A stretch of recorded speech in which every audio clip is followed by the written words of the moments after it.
This may appear to be on. I have no idea. But if you see everything going on here, let me go ahead and start, stop. Let me see what's going on. I'm assuming it's rolling, but folks, it's Maroon Sports Network here on the softball diamond. We have the Maroons of Pulaski County taking on the Rockets of Rockcastle. My understanding is they played last night. Maroons were victorious, but the Lady Maroons have been on a little run here, defeating Lafayette already this week. Actually over the weekend, my apologies. Big time win over the school in Lexington, but the Lady Maroons have found their groove, and this is Coach Gover getting them rolling. Very young team. As I look across the roster, no seniors. And that is a sign of growth amongst a young core quad group here that's going to return. And they're already fun to watch anyway because the majority of them played and had time last year. And here they are, and they're back this year. So Coach Gover giving us the thumbs up. No Chloe Carroll amongst the Maroons. But the Lady Maroons now tonight wearing white with maroon trim and numbers as we get going here. Good evening and welcome to Pulaski County High School for tonight's matchup between the Rockcastle Lady Rockets and your Lady Maroons. Region 12 as we're getting start here. Rockcastle Lady Rockets batting first. Number 4 for the Rockets, looks like. Yes, I do. As we're working out the rosters, folks.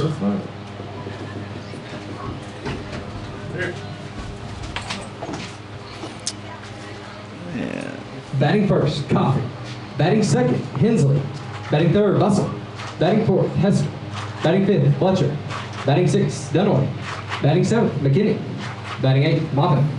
Batting ninth, Love. Batting 10th, Holcomb. And starting for your Lady Maroons, number 99, Brooklyn Thomas. Brooklyn Thomas wearing number 99, coming out to the plate. Claire Hamilton. Bella Ellis. Bella Ellis has been on a roll. She's playing with pitching with a injured hand. Riley Ross.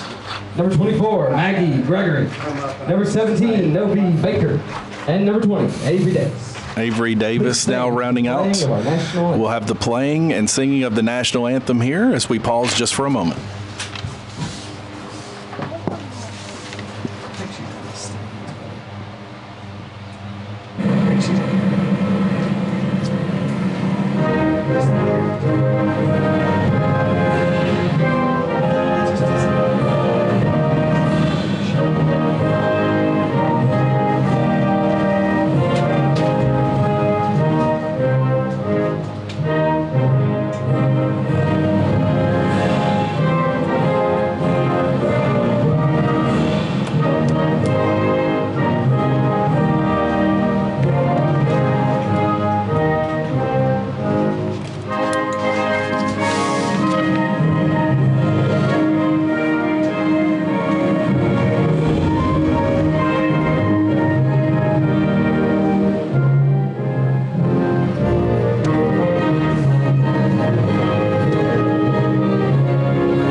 Folks, the field is in great shape.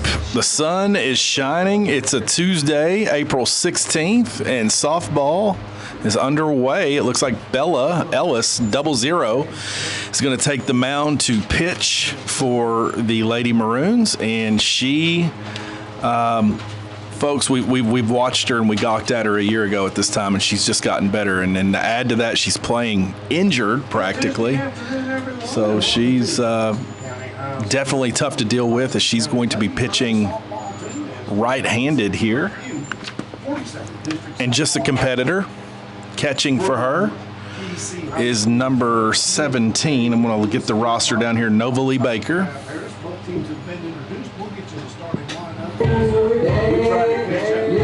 And we'll get everything underway here for you right here. We got double duty tonight. Of course, if you come down to the softball field, you will not be disappointed to see the Lady Maroons in action, but making your way up to the baseball diamond tonight, the Maroons baseball team is also in action at the same time. So James Murray is playing hopscotch as Pulaski County's own Caden Richardson and sidekick will be calling the game on the baseball side of things. So it's exciting for spring sports. Of course, last night we were on the tennis courts as Coach Atkinson and his squad is firing away at all cylinders. Our boys and girls teams undefeated.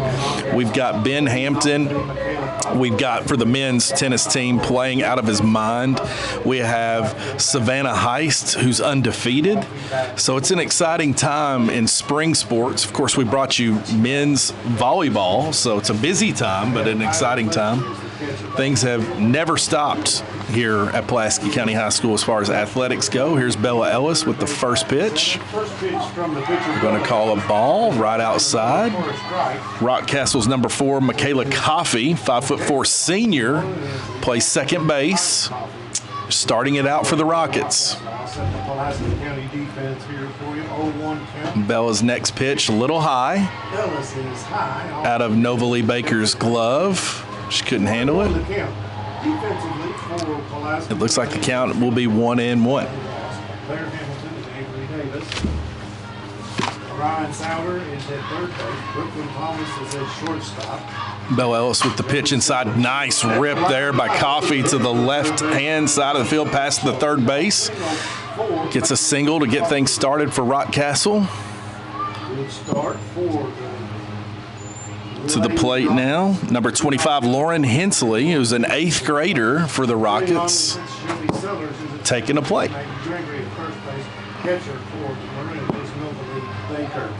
And again, I can't say enough, folks, if you are on the fence about coming to a softball game, you shouldn't. It is a good time out here, and these ladies put on a show. They're hard workers, competitors, but it's always exciting to catch a softball game. Never be disappointed. Massive, beautiful baseball scoreboard. Pitch by Ellis inside. Also going to say 0-2 in count. 2-0.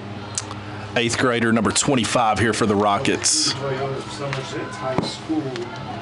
Stepping in here, already one on base. Bella had some heat on that one, almost threw her out. That was close. Good heads-up play by Nova Lee Baker to get it to her first baseman. That's Mary Allen Gregory, I believe, number 24. Maggie Gregory, I'm sorry. I always call her Mary Allen, but Maggie. Can't tell the difference anymore. Bella Ellis, second pitch on the way. Popped up high. It looks like Sellers is going to call it. She's got it. Got one down here in the first inning. Top of the first. Now number 23, Ella Bustle, a senior for the Rockets, with one senior on first base. That's Coffey, number 4.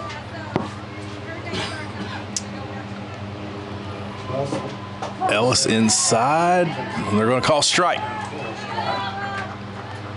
It's like as she gets warmed up, she just gets better. Great arm by the young lady. Always got a smile on her face.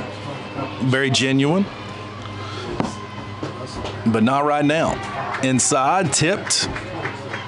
Strike. Looks like James Murray's on his way up here from the baseball diamond, and it looks like he's got some things to say.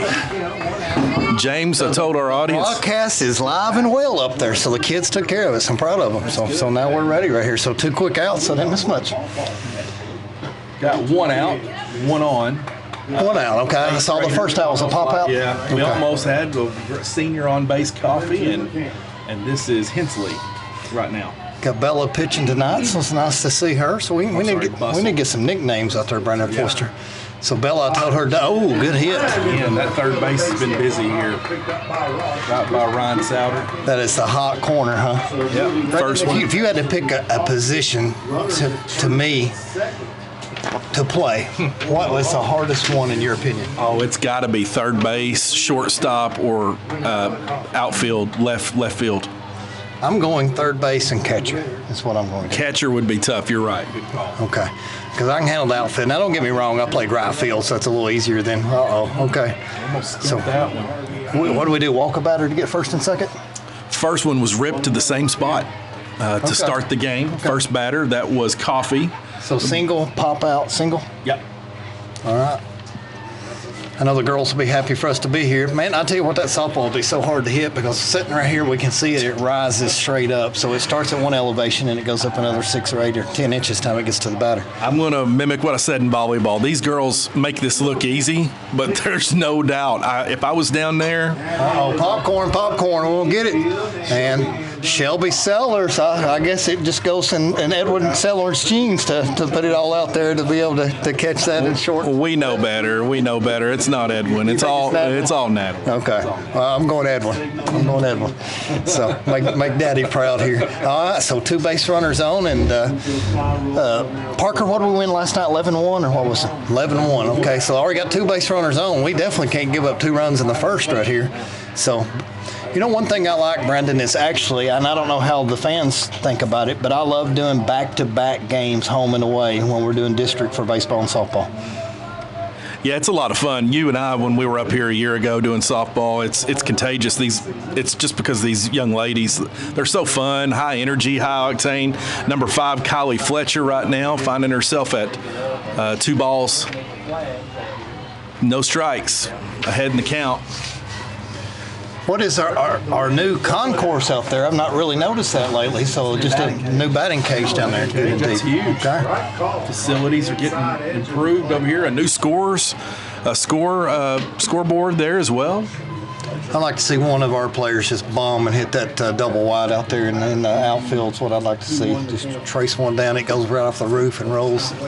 I love this time of year, especially we just finished the Masters over the weekend, but you see the baseball and softball diamonds very well upkept. Get you excited about coming out and watching a game. You know, 0-0, Tony Delk here is struggling a little bit because we got a 3-1 count. We certainly don't want to juice the bases right here. So Bella Delk. Popcorn right to Bella. She said, I got it. She got it. Nice play. That's Bella finding herself kind of in a jam and staying calm, poised, and collective, finding her way out of it. Brandon, can we nominate that for Play of the Year, that catch of Bella's right there? I mean, that was so athletic coming off the mound, stacking that thing. I know. I wouldn't have been that calm. I would have been spazzing out, but she just had it the whole way. It's a good heads-up play by the young lady. And she's smiling, but James, she's battling through some injury in her hand. And she said, I'm going to play through the season. That's what she told me early in the morning. And I said, all right, you do you. Bella's just a competitor. Great young lady. Watching her grow before our eyes. It's just like the other day I had her as a freshman in class.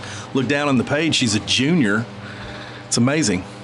We need us a MSN logo out there on the softball field somewhere or another. So I need to find somebody that's going to be able to sponsor that, and let's throw it right out there. Maybe you're upside the Pirate Head out there. But the wind is blowing. It feels good at our backs here. And so beautiful day. And I was talking to some of the baseball boys earlier, and they're like, Mason Acton walked up there and he said, what a great day for baseball. So I'm sure the girls feel the same way with softball.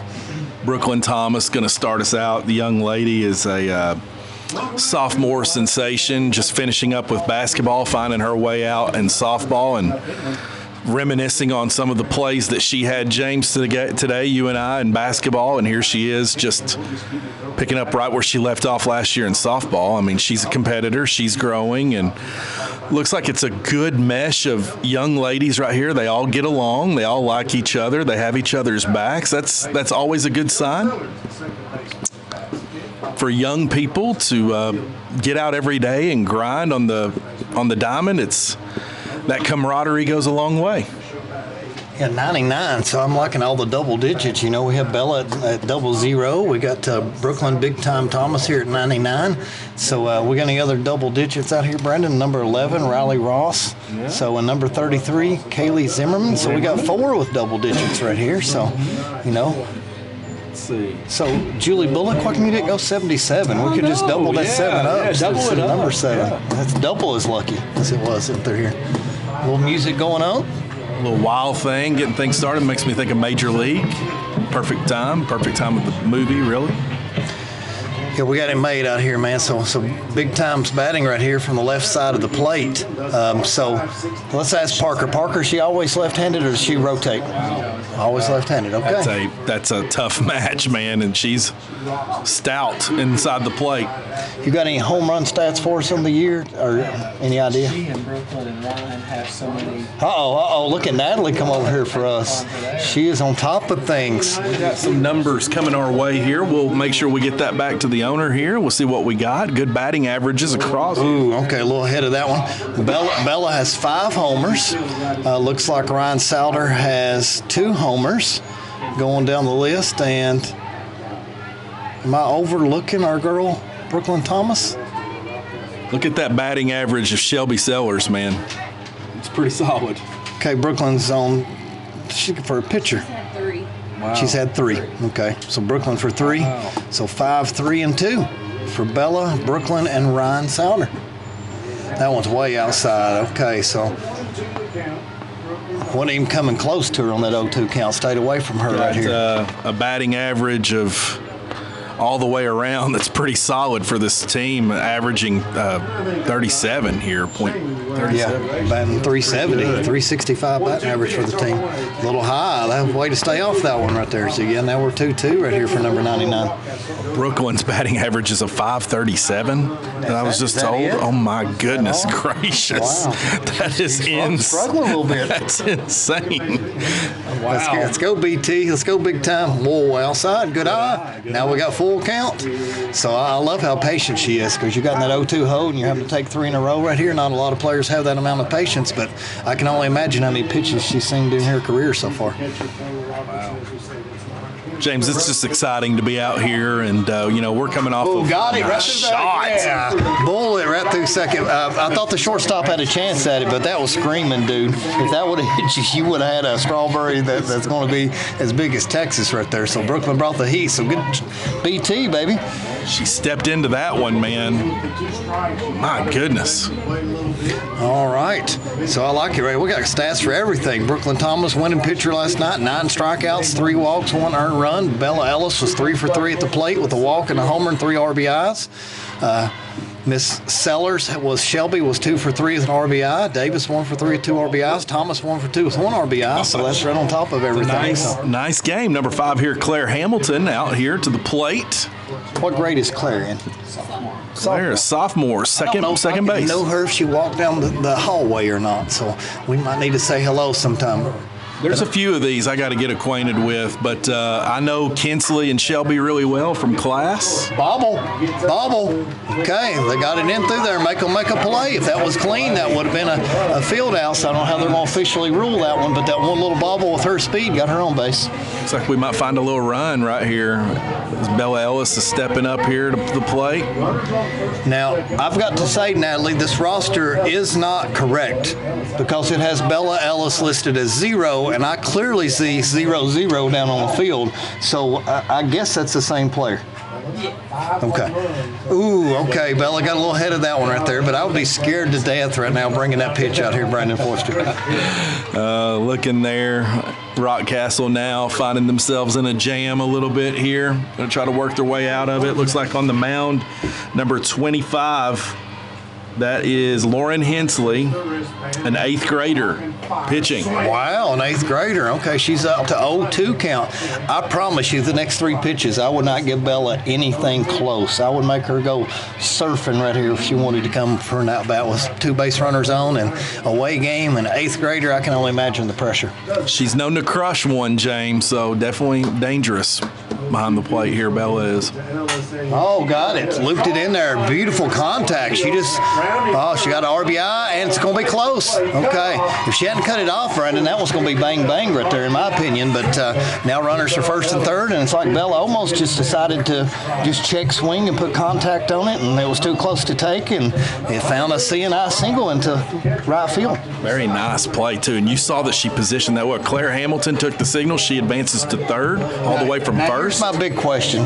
I'm no softball coach, but Coach Gover has to be smarter than putting number 16 in for 00 for a pitch runner, because clearly Bella is faster than Riley Reynolds. Riley Reynolds, junior outfielder here. So clearly coaching mistake early on for Coach Gover. So I'm questioning his moves already in the bottom of the first inning. So, but nice hit by Bella. We got a pitch runner on, and I'm sure Riley's probably going to be ready to steal base here in a second, because a lot of times you'll go ahead and try to steal second, hoping they'll throw to second so you can steal home. Ryan Souter now, sophomore, number 3 for Pulaski at the plate. Good eye seeing that one trailing way outside on the first pitch. Now, per se, is her dad's name Ryan? Because she's Ryan. She's got an extra N on there, so I was just wondering if there are any coincidence. Yeah. Ryan and Ryan. So her name's just Ryan. Okay, Ryan with an extra N. We got to link it on to Ryan. Okay. I see her all the time around campus. Haven't had the young lady in class, but definitely a competitor. Good teammate here. All right, ready to go. I see the softball girls walking together every day, so they're like 3 of them, and 4 and 5 and bunches, and I think it's so cool to stay. Ooh, inside. You got her on the arm. Yes, elbow.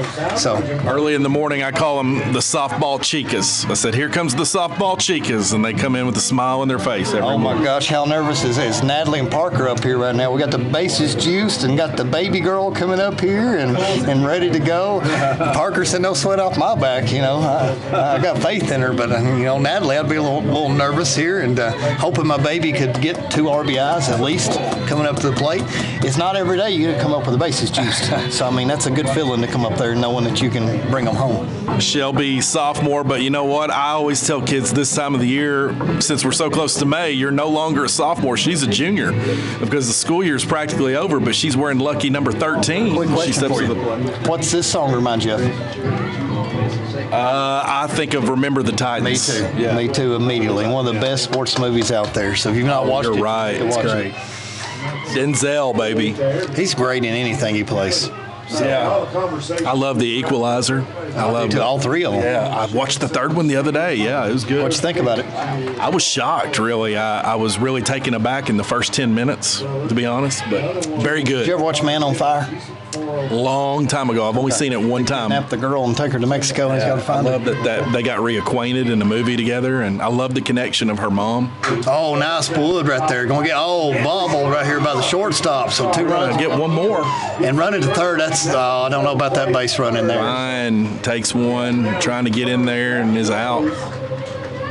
All right, Ryan, we got to call you out on that one. I don't know what you saw, because the bobble was right in front of you. So, I mean, when the shortstop picks it up, I mean, you're pretty much a setting duck. But, we got Miss Shelby Sellers putting the bat on the ball, making them make a play, and luckily the shortstop made a mistake, and all of a sudden the Maroons have – Brendan, if we're lucky, maybe we can only see 3 or 4 innings here tonight, but we're already 3-0 and rolling. Yeah, Riley Ross here at the plate right now. You're right. It's already putting together a good run here in the first inning. I would rather be first and third with no outs. Yeah.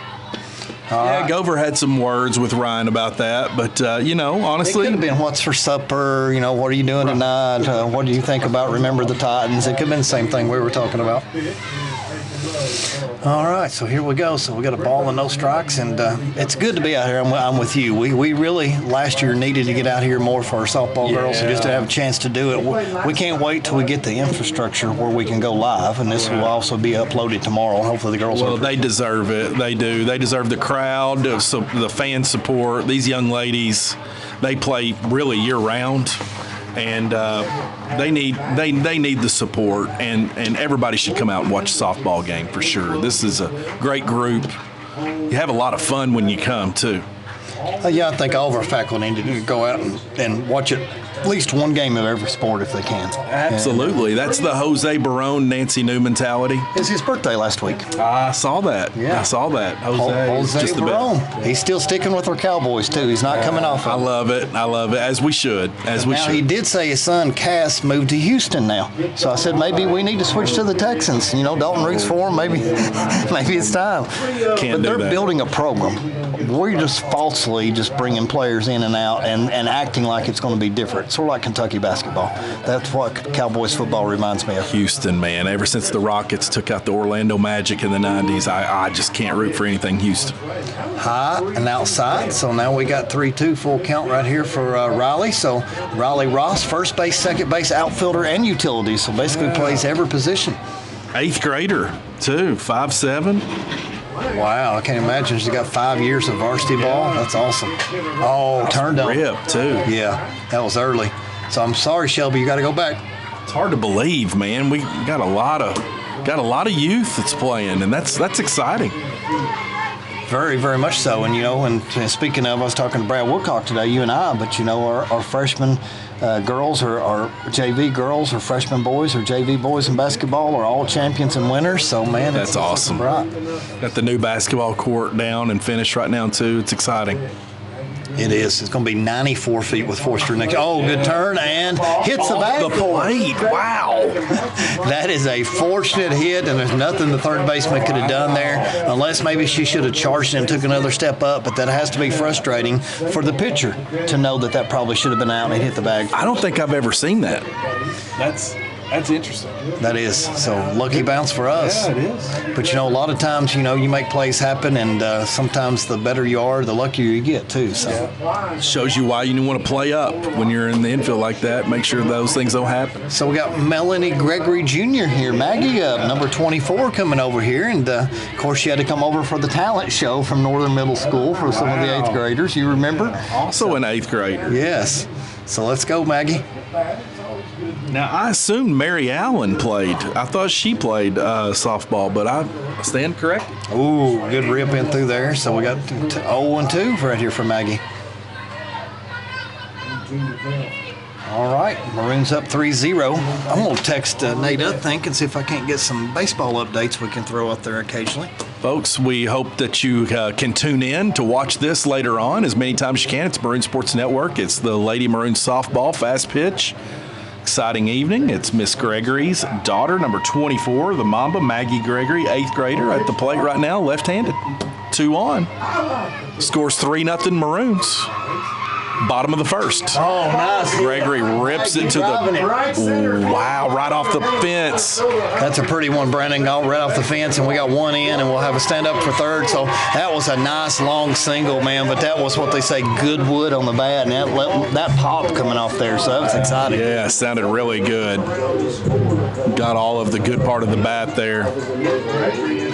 Wow, number 1, Taylon Ralston right now, I believe. No, I'm sorry, I read the number wrong. Number 17, Novalee Baker, the catcher.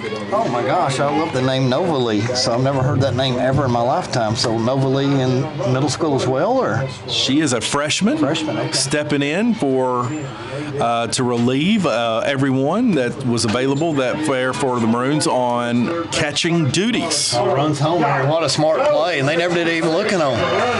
So no way. That looked like she was out right there. Where's our judge at? Okay, good way to leg it out right there. So an RBI single, so 5-0. Great play there to run it out. And the Maroons dugout is very loose and excited. High energy right now as Brad Gover's going to make some corrections here, and he's going to bring Ralston in to run for Novalee. Well, I know we don't have live listeners, but the baseball game got delayed because they had no umpire. Wow. So they're getting a late start. Okay. Well, hey, things happen, I guess, and you just roll with much. Hopefully they didn't have what I had. And it sounds like, by the things that I hear, everything that I hear, poor Miss Lois Lockard, by all indicators, had the exact same thing I had. And it is rough, man. What would you call it if you had to give it a name? Because I know you said, you tested negative for everything in the world, but you know how you felt. My wife came home and she was like, what in the world has happened? I mean, if it wouldn't have been for her changing blankets out every 10 minutes, I don't think I would have slept. So Miss Foster gets Heather gets a nice shout out tonight on the air. Very much. She deserves it, but here we are. It's number 20. Okay, so we got 0 balls and 2 strikes, and this is the lovely Miss Avery Davis. Avery Davis. She's got the best personality in the hallway. She always says hello, and I just love seeing her every day in the hallways. She really does. I think it's her charisma is contagious, and it's genuine. All right, she strikes out in here, so maybe Avery will get them next time. So 3 pitches and a strikeout. So now we've got our next batter up. So right back to the top of the order. Yeah, that's nice. 99. That's a good inning of work, man, when you can go all the way around the horn. It'd be so nice to get on base, score, and then get to come back and bat a second time in the same inning. That's a lot of fun. Brooklyn Thomas, lefty. I always think of Ken Griffey and the great left-handed batters and those Her things. swing almost rivals his. It's a really pretty level swing. Okay, shortstop. She fielded this time, and trips. Brooklyn takes a hit too, man. That's a hard one. Looks like what happened there. She lost her footing and She stepped on the foot of the first baseman, so they've tangled up. ouch. BT wiped out. She's up. She's tough. You know that ain't gonna hurt her. That's just a momentary thing where she's mad at herself and didn't get any other RBI. So, but overall, great first inning. So 5-0 Lady Maroons as we get ready to go to the top of the second. Like to see the ladies aggressive with the bats to start the game. That's always a good thing. Of course, they had a big win, James, this weekend. We got the update, as I updated our listeners and viewers too, winning against Lafayette in Lexington. It was a big-time win. Kind of came out of there Saturday or Sunday afternoon when the results came through, and I was excited to see it. Again, it's a good group. And I know the Sellers went, and a lot of folks around here went Sunday to the mass press conference this past Sunday at Rupp Arena introducing the Pope to Lexington. So it'd be nice to see hear their thoughts about what they think about the upcoming basketball coach while we transition to Parker. Get his up. Yeah, all right, yeah, Parker. And I saw Bill Fort and family was there as well. I'm employed by a Baptist church, but I might switch to Catholicism after Sunday because of the Pope. Because of the Pope, wow. And he might have to transition to Catholicism himself. But either way, yeah, it looked like it was a good time. What do you think, Parker? You know, I've told everybody I'm excited for the future of Kentucky basketball. I was a little disappointed when we chose our sixth choice. I was excited for either Billy Donovan or Dan Hurley. It's kind of what I was hoping for. Yeah. But after Sunday, it completely changed my perspective, and I'm 100% behind Pope. I got hope in Pope. You know what I mean? Wow, all right. See, I was with your initial thought, and I think I can get there. I remember Mark Pope James in '96 when he played, and I love the video from Rick Pitino when he says mock Pope. I love that. So I love the throwback to '96. It was a great year. He's really a good public speaker. And, you know, the coach of the University of Kentucky men's basketball team is widely known, even more than the governor of Kentucky. So I think that means a lot. Yeah. James, I got to think at some point or another, if you wake up in a bed in Fayetteville, Arkansas long enough, you may just look around and say, where am I? What's going on right here? I agree with you, but you know, it was time, and I think he knew if he had one more year and went out in the first round again, there was no saving him. I mean, I was surprised he was saved this time, but you can't blow off the SEC tournament, have our fans go down and spend as much money and take time off work, and it's not important to you, and you let the team know it's not important. Well, to me, it's that next step to get you ready for the NCAA tournament, and if you can win that thing and you're going to roll, you're ready to roll in the tournament, because when have we ever won the national championship when we did not play in the SEC championship game? I agree. I think you called it. You know, it shows you, too, the excitement behind Calipari. Arkansas, their stadium is considerably smaller than ours, and only 7,000 people showed up for his, equivalent media day. And, Rupp Arena was packed. It was sold out crowd. It was more than what you'd see at a SEC home game. So I think when February rolls around and Arkansas shows up to Rupp, it's going to be insane, James. It's going to be insane. Well, that's going to be, good rip right here, right in between the third base and the shortstop, so good hit right there. But, one thing that sort of irritates me is our former players, we all love Boogie, but when the idiot comes out and says now Arkansas basketball is going to be more relevant than Kentucky and they're going to have more games on than Kentucky, he obviously does not know the caliber of the Kentucky fan versus the Arkansas fan, and who's going to watch the games. I'm guaranteed that Kentucky versus Oakland was the #1 watched first-round game in the whole tourney, and probably top 5 of them all, maybe. So The thing I've tried to say is Kentucky basketball is like the United States of America. It doesn't matter who the president is.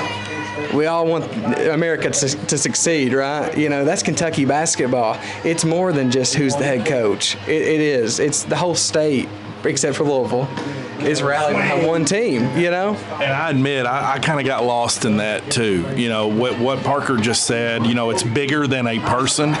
And I'll go further, James. I was telling some students today in class, if you follow a man, that's a cult. Yes. Okay? And, you know, that's something to watch. Oh, nice strikeout right there. Bella brought the high heat. But, you know, you're talking about those things, and it's like, people will watch Kentucky basketball even if they don't like Kentucky basketball, so they can root for Kentucky basketball to lose. So everybody's got an interest in it because we've always been at the top of the pinnacle, and they want to see us come down hard. And recently we have. So a lot of people across America have been happy, the Duke and the Carolina and the Kansas fans, and we like it when they lose. They like it when we lose. So that's the way it is with being super competitive. But, man, it's good to bring the culture back, and I'm just ready to play some defense on out-of-bounds plays, man. You know, I told my dad said it was a great point, and Coach Pope hit on this too. Transfer players or players that are still in high school that are, you know, we're talking 4-star recruits, 5-star recruits. They saw Big Blue Nation get behind Coach Pope Sunday, and that means a lot. That means a lot. That's awesome. I think that'll really help. That's awesome. I hope more do. I know John Wall tweeted out, hey, Kentucky's always going to be my home. I loved seeing that. I hope Tyler Eulis, Rajon Rondo's now living in Lexington, if he got on board. I'm hearing some rumblings, James. I'm hearing some rumblings that an assistant coach on his Nice hit. Good hit in the left field and first and second now, so with one out. But Bella's dealt with trouble in the first inning, so they're not hitting them hard, but they're putting them in play right there. So a couple seeing eye singles as I like to see it. But go ahead and go with your point there, Brian. Yeah, I'll say this about basketball, but I'm hearing some rumblings. One of his positions on his assistant staff is going to go to Kenny Payne. And that is huge. That is huge, because that would mean that Payne is not a Cal guy. Payne is going to be a Kentucky guy and lay down bunt, and nobody's at first. Wow, almost had it too calm there. That was a nice call by the Rockcastle coach. Sort of caught us sleeping right there, and now the bases are juiced, and Rock has got some momentum with one out here in the top of the second. So we got some excitement here at PC Field. Top of the order now for Rockcastle. It's Michaela Coffey, senior, second baseman now, seeing some action here. I would never picked her build to be a senior looking up here, but, you know, senior leadership, you never know with the helmet on and everything else is up here. So big spot for her because, you know, one hit and you're right back in the game here. Okay, that looked like a little inside. Indeed it was. So ball and no strikes. And, man, would it be beautiful if you hit it to 99 right here and she turned it to Shelby and we turned it to first base to Maggie and we turned a 6-3-2 double play or whatever it may be and get out of the inning. Oh, this is great. I love it. And I love that she's going to step right up, and if there's anyone that can get you out of it, it's Bella Ellis. Okay, I guess that was called a strike. I thought that was a little high myself. I didn't see the ump here in front of us, but evidently it's a ball and a strike, which is much better than 2 balls and 0 strikes. So here's the pitch, and popped up, and seeing eye single. And they going to score 2? Nope, got it in quick. 5-1 now. Rockets get on the board. Yeah, that was, everything is just falling in place right here, and that bunt single was beautiful to load the bases right here. So Bella is in a little bit of a pickle here. So 5-1, bases loaded, top of the second with 1 out. Number 25, it looks like. And that is Lauren Hensley, 8th grader, the pitcher. Ooh, hit her. Well, hit, knocked a run in. That was way behind her and nailed the leg. So maybe time for a timeout, and it is. So, Brendan, it's time for Coach Gover shaking his head out here, losing it. And so 5-2 with the bases juice. So we got some drama. Yeah, and this is, see how the young ladies here step into adversity, had everything going there at the bottom of the first, and Rockcastle trying to get some momentum to try to stay in this game. They're going to have their own. We like to thank all of our listeners, our viewers, our sponsors to Maroon Sports Network. We're doing double time tonight. We got our young men at the top of the hill at the baseball diamond calling the shots there for the men's baseball team. We got the ladies action down here on the softball diamond. So thank you all, and if you want to play it back and review and enjoy for your pleasure, that's give us some love. Smash that subscribe button. And Brendan, it's so hard when we try something brand new. We've never done a dual broadcast on the same day before, so you can imagine. Imagine things can go wrong in that, but let's keep our fingers crossed right now and hope that live stream stays. And we should be good here on our little upload here because it's the simplest setup we have. But the more tech you have, the more things that can go wrong with your ATMs and transmitters and receivers and cameras and everything else, laptops. And so absolutely. That's inside too. So Bella, well, you do a great job with it, and it is technology. We're at the mercy of it, but hey, so far so good. Hey, the state tournament's the most frustrated I've ever been in my life, and that's nothing we could have done. We practiced and rehearsed and had everything, and turns out the laptop needed a stupid update to the audio driver. It was. So once we restarted the laptop at halftime, then everything worked perfectly. But wow, you just never know, man. You just never know. But hey, man, gracious of our sidekick there from Northern Kentucky who jumped in, and he had cords flying. That first half was a blur. I know that, James, and it's a shame. But hey, we got on. The sad part is, you and I didn't even get to watch the first half because we're fumbling around trying to change out headphones and audio and everything else, and we missed the first half. And I saw a couple of plays. Yeah, we competed. If we'd hit the layup before half, I think things could have been different. Yes, absolutely. I think there were some opportunities there. Oh my gosh, hit another hit. So Bella's just a little off today, so now it's 5-3, and I almost think it may be time to change the pitcher, and I think he is. It's time to change. Ella Bustle took the hit, takes the plate. Another run comes in. It's 5-3. What once was 5-0. Rockcastle going to try to chip their way back into this. And it looks like Brooklyn Thomas is going to stick to the mound here.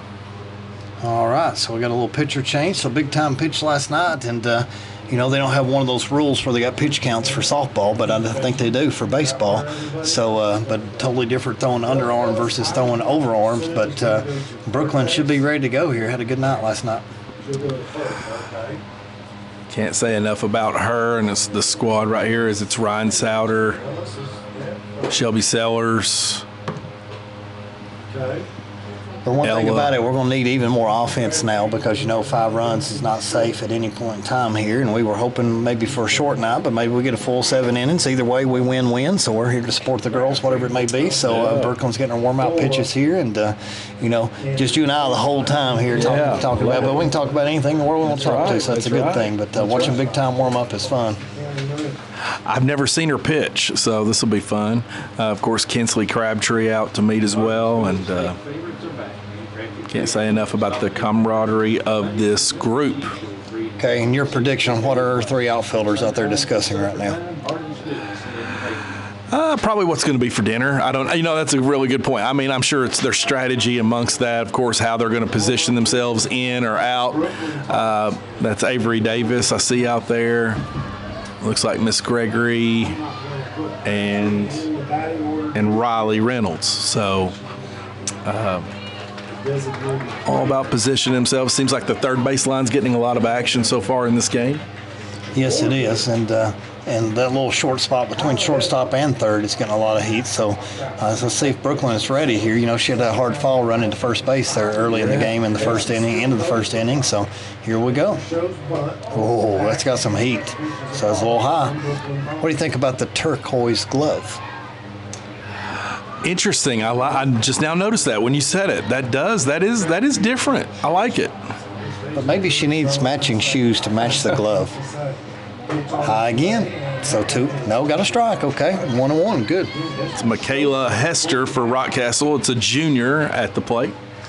All right, let's get us a big out right here, Brooklyn Thomas, because we're in trouble with the bases juiced with 1 out. So 1-1-1, 1 ball, 1 strike, 1 out. Oh, good hard rip. It's right in the top of the dugout for Rockcastle County. So ball and 2 strikes. Man, that ball is coming in there with some velocity. It's coming off the bat with even more velocity. It's intimidating. I look down at the Rock first base coach, and I'm like, what in the world she got a Santa Claus hat on for? And turned out it's just red and white. All right, we got a ball, so we got 2 balls, 2 strikes. So Brooklyn's trying to mix up her pitches here, and man, she's got some good movement. I like what I see out of 99. Looks down at her chart, see what Coach Gover calls, and now she's ready to come with the windup. Oh, nice heat. Swing and a miss. Yeah, swings right through it. So big strikeout, makes your defense not even have to play. So that's the easiest type of out there is. No pressure on us, because you imagine the base is juiced and you put the ball in play, you know that it's bang, bang. So 60 feet's not a big distance between these bases. So no, not at all. All right. Nice pitch again, swinging right through it. Cut. That's number 5, Kylie Fletcher, a junior for Rockcastle. All right, all painted up right here. So, you know, they've already done better last night. 11-1 last night. It's 5-3 already tonight, but you never know. It's always a different. Oh, swing through it again. Man alive. Brooklyn's bringing some heat right here. Bella Ellis has switched to first base. My question to you now, do you bring the same exact heat that you brought on the first 2, or do you come with a changeup on here? I think I almost just go heat again till she can prove it. I'd keep rolling it. And there it is. Got her? Checks. Yes, sir. Got her. Wow, way to come out of that one. Brooklyn not phased at all right there, coming out through there. So bang, bang. She makes it look so easy in basketball. I feel like I said it a lot, but I mean, there's not many of her. I mean, that can do this, and just so athletic, man. It just comes naturally. You know, it's pretty special. You got a lot of people that can play 2 sports, but to excel in 2 different sports is a totally different thing. So she reminds me of our Caden Lancaster from last year that won region in golf and was such a great basketball player. She reminds me of the same exact mold that he has, and she's just a sophomore. So, man, I'm tickled to death to see 2 more seasons of basketball and 2.5 more softball. MSA's coming up, of course, in May here, as we'll see the second week of May. Maroon Sports Awards coming at you again. It was a good time last year. It's going to be a great time this year, and it's just great to give to these young people at Pulaski County High School for all that they do academically and athletically, and just have a good time and reminisce on a good sports year. And there's a lot to be proud of if you're a Maroon. We talked about it today. Softball is really picking up some steam. Baseball is picking up some steam. Tennis undefeated on boys and girls. The boys basketball team coming off a rough run. We got some excitement with Coach Burns and the football squad that's already started practice. It's just a lot of good things going on for our young people. Love it. I saw Coach Burns in the background there. Of course, you were sick and didn't go to prom, and I had previous plans, so I got to watch the live stream. But I saw Coach Burns in the background, so I know he was there for prom. So pretty exciting for all the football boys.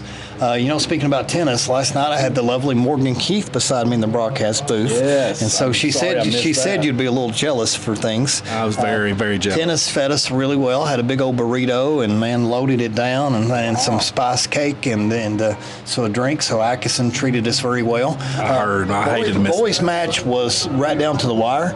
So Ben Hampton lost at 1 singles. CJ Heist is really improved as an 8th grader for the 2 seed. So you talk about solid. So he won. Number 1 doubles lost 8-5. Number 2 doubles won 9-7. So it came down to number 3 doubles, Winston Cook and Isaac Murray for the match. And Winston and Isaac, as 7th graders, won 8-5 to win the match 3-2 over Southwestern. Big shout out to Winston, man. I love and that. Isaac, my nephew, Isaac Murray. Isaac Murray. There you go. Is that any relation to Hannah as well? Hannah's little brother. Oh, nice. Now, again, Hannah Murray's all over this campus. I don't think she takes any time off. She's track, she's tennis, she's basketball. What does she not do? Softball, I guess. I think she does tennis this year. I didn't see her out there. Okay. So I think she's full-time track and basketball now. All right, got a little head of that one, so foul tip. So just a little hit down in the grass. So Claire Hamilton trying to bring it up here. And what's Claire's batting average? 340. So a solid 340. Claire Hamilton. Getting it done. Of course, these young ladies, not only are they highly involved in softball, they are involved in all the extracurriculars at school. the club activities. They're getting involved with career pathways, really working hard on both ends. And there's some days I see my softball ladies, they're exhausted, but they're still holding the door open for other people. So I love it about them. All right, 2 balls, 1 strike to Claire, and she makes good contact to short, good solid play, and throws it wild. Wow. So she turns around and immediately goes for second base, and they can't pick it up cleanly. Standing up. All right, I'd have to call that an E, an advance on the air. So that one went to short, and I see the Rock coach over there just wiping his brow down like, did that really just happen? But you play enough sports, and you're going to make mistakes. And Errors, and I'm sure the shortstop's probably young. What grade is she in for Rockcastle County? Shortstop, let's see. Number 4. Right. Oh yeah, sorry, looking in the wrong place. I got Kelsey Maupin or Addison Lovell. Or yeah, you're right, above that. Got some wind coming in here into the Just stole third base, Claire Hamilton did. So now we got a Light runner on her third feet, with no man. outs. player. Hey, you know Bella's going to come here, and she's probably mad at being able to hit 2. Yeah. I could probably expect a bomb right here because, I mean, she is going to be upset at her pitching performance tonight. Number 5, Claire Bear, third base, trying to bring it home. Here's Bella Ellis. Rips it. Stays with it. Picked up. All right, she gets an RBI ground out, so we'll take it. Not what Bella wanted, but she put good wood on it, so that extends her lead to 6-3, so we get 1 of the 3 back. Now you got number 3 coming up, so you got Ryan Souder coming up. There you go. You got the emphasis, the right emphasis right on the end. All right, got a little usher up here for Ryan. Yeah. Yep. Throwback to the Super Bowl halftime show. That was, hey, I thought he did a really good job. So here we What go. I appreciated it was you could really tell when he was gassed, singing and dancing, because you could hear him breathing hard in the mic. I appreciated that. I'd probably be breathing hard after about 15 seconds of that routine on the stage. Yeah, absolutely. He was definitely, but you know, it was a real live performance for sure. So outside, no strike, 1 ball, 1 strike. Ryan Souder here, taking her cuts. Of course, she was thrown out when trying to steal third, her last at bat. All right, here we go. So, swings right through it. So 1 ball, 2 strikes.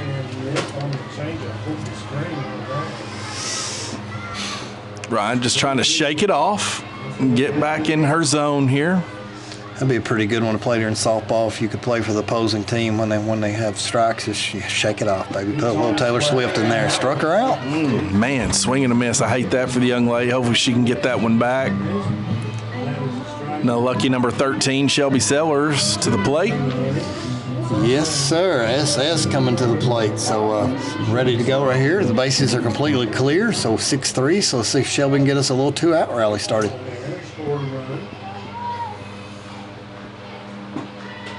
Hensley still at the plate for Rockcastle. 8th grader Lauren Hensley, number 25. Pitching away. 6-3 Maroons here at the bottom of the second. Yep, Shelby's choked way up right here. So she got to hit the first time up. So it's, a little inside there. So I thought that was closer than it was. But 1 ball, 1 strike. Spins the bat a couple times. So must be a little good luck charm for her. So coming up here. And we'll get ready for the 1-1 pitch. Looking it off, and okay. Is that a balk or what is that? He called it a ball. So come off the mound, so you get a free ball. So 2 balls, 1 strike. I didn't know that rule. I do now. All right. Learned something there. I'm not. They say you learn something new every day, so that was ours for today. There you go. I'll take it. All right, high, overhead. Shelby's a battler, man. Working it patient, being really patient right here. It's tough for young people to be patient. All right, 3-1. Get on base for us, SS. Get us a rally started right here.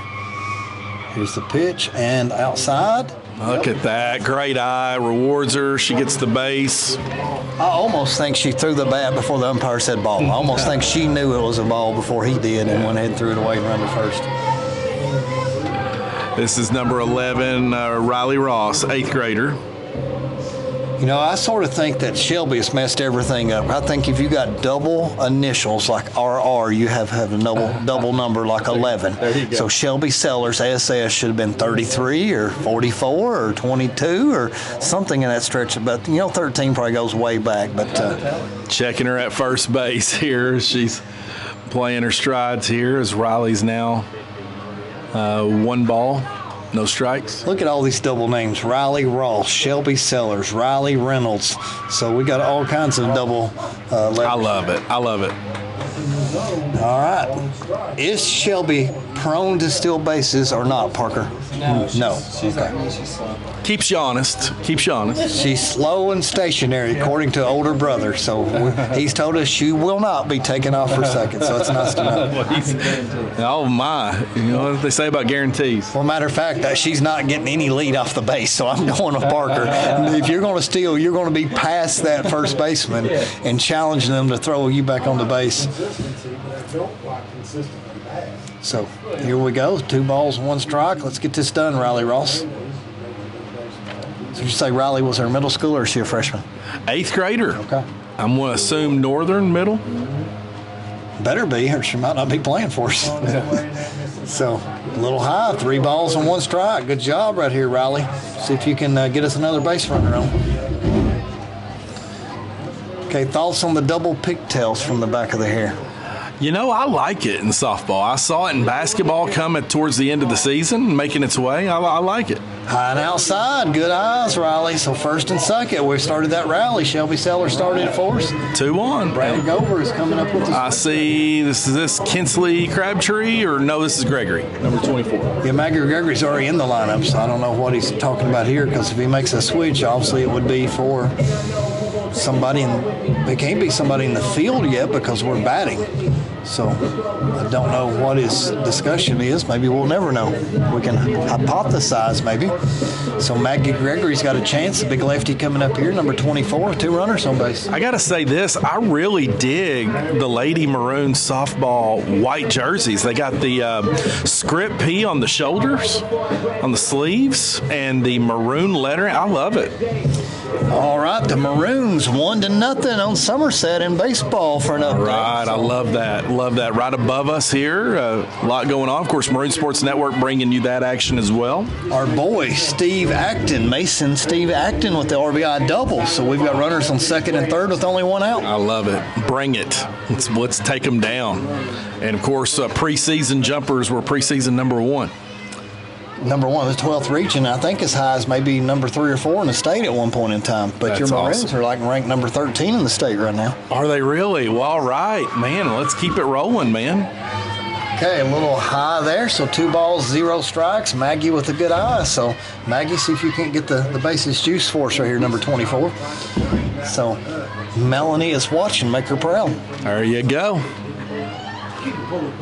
Melanie is diehard Rocky Top, man. Tennessee fan. Everybody's got their one flaw, and that's her one. So she sports that orange every now and then. Her and John Franklin. That's all you got to put those 2 names together to wonder what happened in their DNA when they were growing up. But well, they can hopefully find themselves to an altar call sometime and ask the Lord for forgiveness of their sins. Amen on that one. So maybe we can. Oh, way, lost that one. Good eye. All of a sudden, Shelby started this rally, Brandon. We got the bases juiced with 2 outs, and the Rock coach is going to come out here and talk to his pitcher, and he's got a timeout right here. So do we get a pitching change, or does he stay the same? This is Nova Lee Baker, our catcher, and then Avery Davis on deck.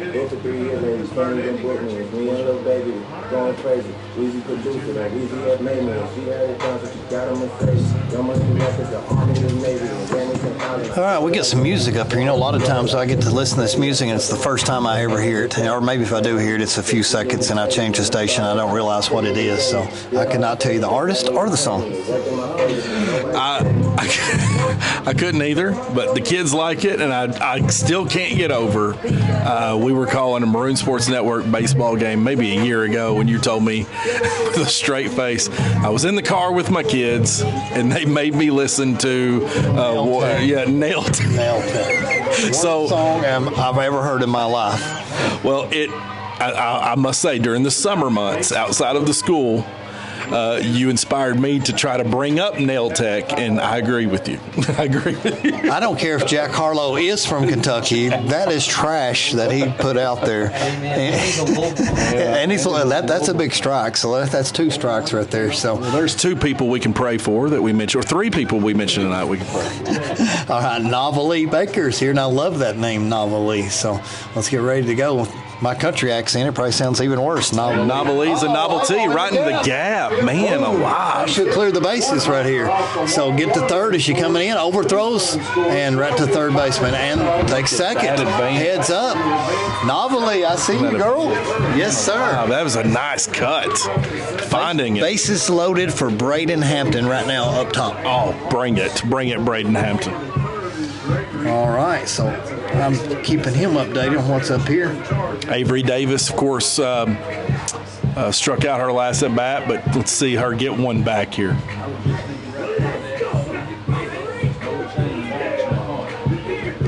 All right, what a good 2-out rally right here. All started by Shelby Sellers. So, yeah, we got number 20. My girl Avery Davis is a little bit of slump, though, Brandon. She's only batting 105. So, Avery, see if we can get her back. Avery, let's get it back, baby. Keep your head up there, and let's get a rip on there. So, 2 of your biggest fans are pulling for number 20 right here. So, let's go, Avery Davis. Runner on second and third. First base is open. And comes in, and she makes off her shin, it looked like. Yeah, it looks like it fouled maybe off the bat or shin or both and went right back. So foul ball on the first pitch. So 0 balls, 1 strike. So made some contact. So let's go. Let's put it in play, Avery. She's going to battle this one. I really have faith in the young lady. She can come out of this. All right, here we go. The pitch. I think she's a little ahead of the off-speed stuff, so I think that's the one thing that's fooling her right now. So 0 balls, 2 strikes. Again, I said it earlier, these ladies make this look really easy, and there's nothing easy about this. If I was to stand there on the home plate and look at some of these pitches, it would be a blur. Okay, good eye. So that was high and outside, so 1 ball and 2 strikes. So Avery being patient here. Like to see her battle through this one, get one here. Really, teammates rooting for her right here. I really like her batter's helmets. Those look really like new age technology, so I really like those. Okay. Chopped right back, similar to her first chop. Foul tip for number 20, so stays a ball and 2 strikes. So Brooklyn Thomas like, Avery, get on, get me back up here to bat. Coach Gover having some words. Encouragement, baby. All right, here we go. Looking down at the pitch chart. So I would almost betted something off speed if I was betting. Okay, makes contact with it. It's going to be bang, bang, and no way. All right. Everybody's cheering so much for Avery Davis. So that's a single. I don't care if it went 8 inches in front of the plate, but RBI single. Thought she was going to make the play at home, but she just looked at it too much, and now you're right back at the top of the order. Brooklyn Thomas staring down you. It's a big inning right here. 2 really back-to-back innings for the Lady Maroons at bat. Yeah, that was huge right there because they had 2 outs and no base runners, and Shelby Sellers gets the walk and gets on base and starts this whole thing for us. You're right. She started that whole thing. All it takes is a little flame to ignite a fire. Avery's going to take second. Wow, and advances. Bless you, James. Oh, something's got me up here in the booth, Brandon. So outside, stolen base for Avery Davis. So it's nice to see her on second. So Brooklyn, I think, is going to bring her home. That's my prediction. Her stance is, like you said earlier, her swing is a sweet home run swing. All right, right through there and right to short and throws it. And did she have control of it? I don't know. And I guess she got the out. Man, it's a nice cut, but we're waiting on it. It's out. So ground out, and the first baseman's able to barely hold on to it. So a shortstop makes the play. So after 2, we have 9-3 Lady Maroons. Big inning there, like I said, to get back those 3 you gave up. And let's see if Brooklyn can keep that momentum rolling on the mound. All right, John Franklin said we should nominate Lexi Lawless as Sportswoman of the Year. So I guess he's just now reading emails from 2 weeks ago. But thank you, Coach, for sending the nominees. So we appreciate that. Lexi she's a tough one, man. Of course, a part of the conversation, of course, and her spirit that she has about herself too in the hallways is big. Lexi's a good one. Yeah, for sure. So I'm trying to answer a text message here. I'll be right back for us.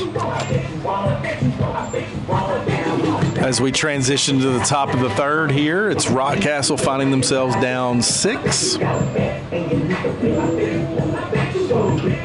Pulaski County quite on the roll here and really found their groove.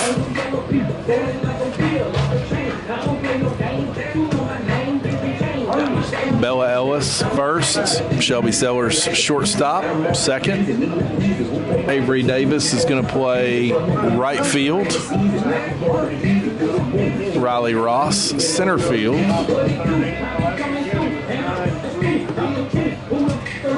All right, warming up. Got another new song. I have no idea what it is. Wind looks like it's blowing out from right to left tonight, so I want to see a dinger at some point in time for us, not for Rock.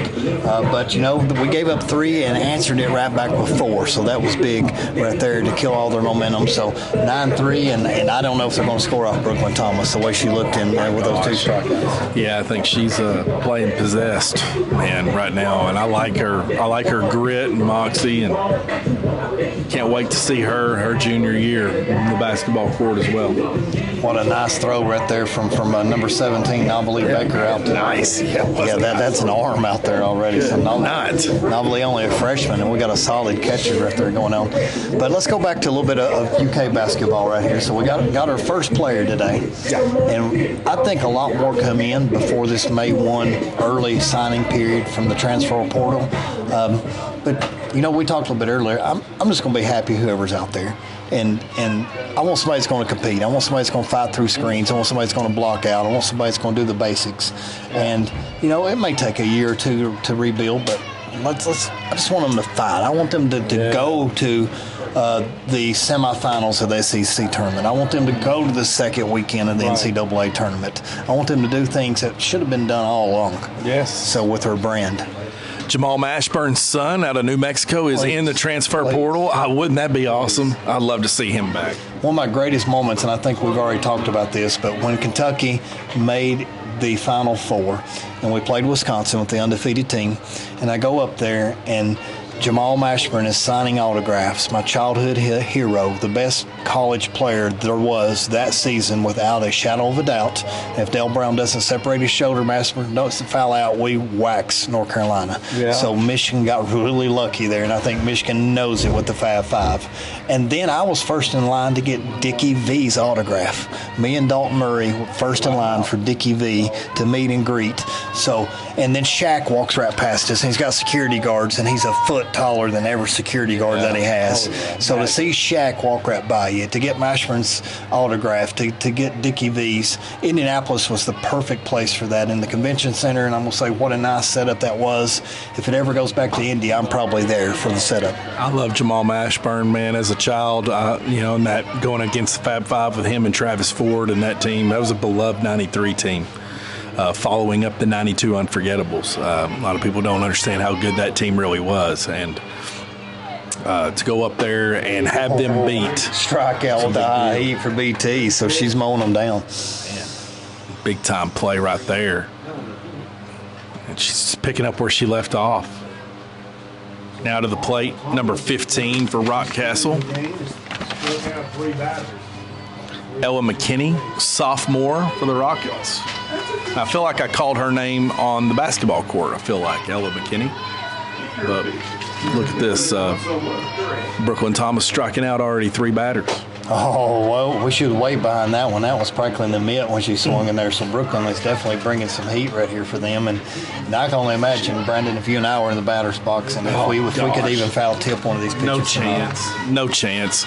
She stands and holds herself poised like Jenny Finch. Used to pitch for the Olympic team in Arizona. Favorite softball player I've ever watched play. Yeah. She was unbelievable. Had an arm. She's the Caitlin. All right. She's the Guys, Caitlin Maroons up Clark, 3-0 Caitlin Clark of Somerset in softball. baseball. I love that. 3-0 Maroons. 3-0 Maroons over the Briar Jumpers at the top of the hill. Bring it on. Go Maroons. Take them down. Don't call them hogs. Take them down. Striking out her fourth batter, Brooklyn Thomas. Kind of like back-to-back, back-to-back. 4 in a row.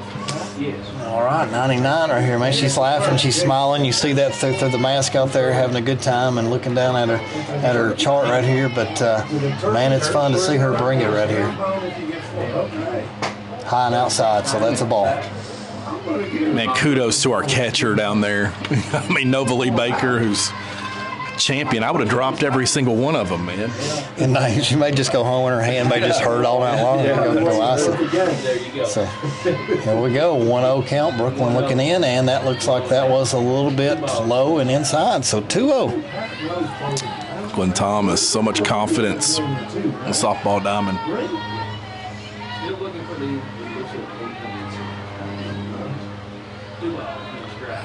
Stands to deliver the next pitch. Foul tip. That come right up to us right here, Brendan, almost. So come back up here to our chicken wire cage, but we're well protected. Yeah, it's looking at us. You know, I don't know if you saw that on Facebook or Twitter or not, but they've got a little meme out there now where Angel Hernandez for baseball is missing all these different calls. I mean, like they're throwing it 6, 8, 10 inches outside, and he's calling them a strike every time. So they sent out the meme, and basically it was a phone screen. It said missed call, missed call, missed call, missed call, missed call from Angel Hernandez. That's awesome. That is awesome.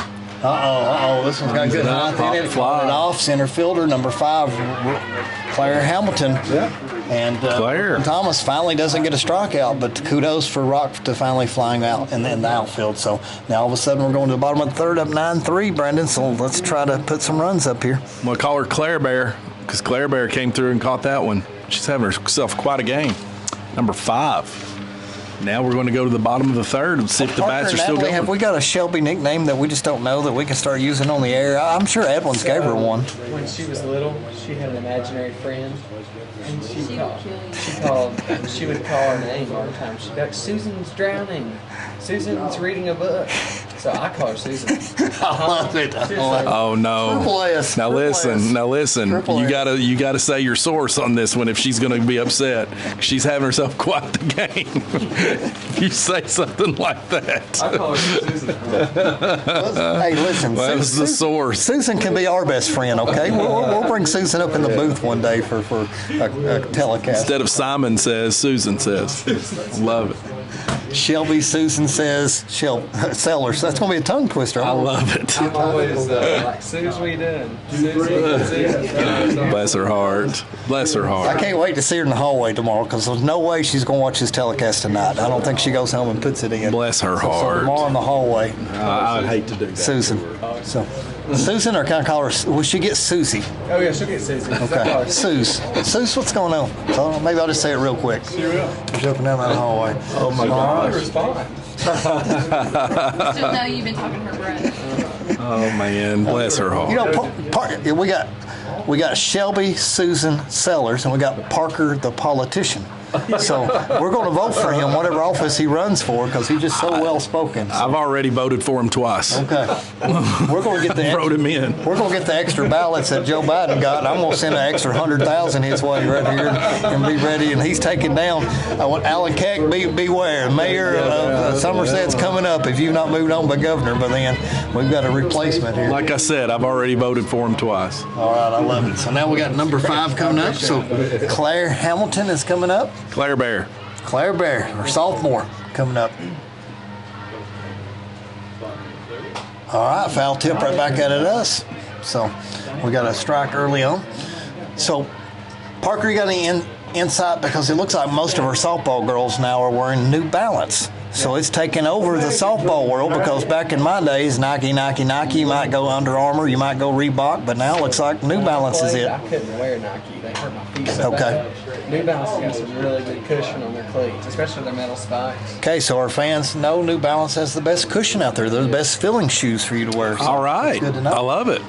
Might have to switch myself. So shout out to New Balance here. So hopefully Gary Sewell at Sportsman will sell some to her girls or some hot bats or whatever it may be. We'll see. It's the hot bat now. Easton, okay. She got one on her shoulders right here. Thought D. Marini at one time was pretty popular, but Yeah, it was. Easton's replaced it this year, so you never know. You know, I was talking to Coach Miller earlier about bats, and last year Casey County beat us one of those games and scored 10, 11, 12 runs against us with a hot bat that they hadn't outlawed yet. Yeah. And so that's one of the things. If you can get on one of those bats, but they're so hard to find, and then eventually they got to do all these different tests, and then they'll outlaw the bats. But I can only imagine how much pop these metal bats can have. That didn't last but maybe a month because it was so hot. Yeah. 1 month and off the shelves. And I think they're like 600. Oh, this one straight up in the air, back tip, never saw it. man. Yeah, the almost made catcher a just play. never did see it the whole time that it was up track there. it. So we've got extra life here, Claire. So you got extra at bat here. So Claire hopefully Barry. she'll put it to good use here. Still live. Now it's getting to be almost the good time where the sun's dropping down enough Yes. where we can have a little shadow over the Yes. field and maybe a little easier on the batters too. Start to see it hit the grass differently as well. All right, good bat. We got under it just barely, so we got over. The second baseman ranges over and catches it. So Bella Ellis now. 0-0. Bella Ellis. Bella Ella. Bella Ella. 0-0.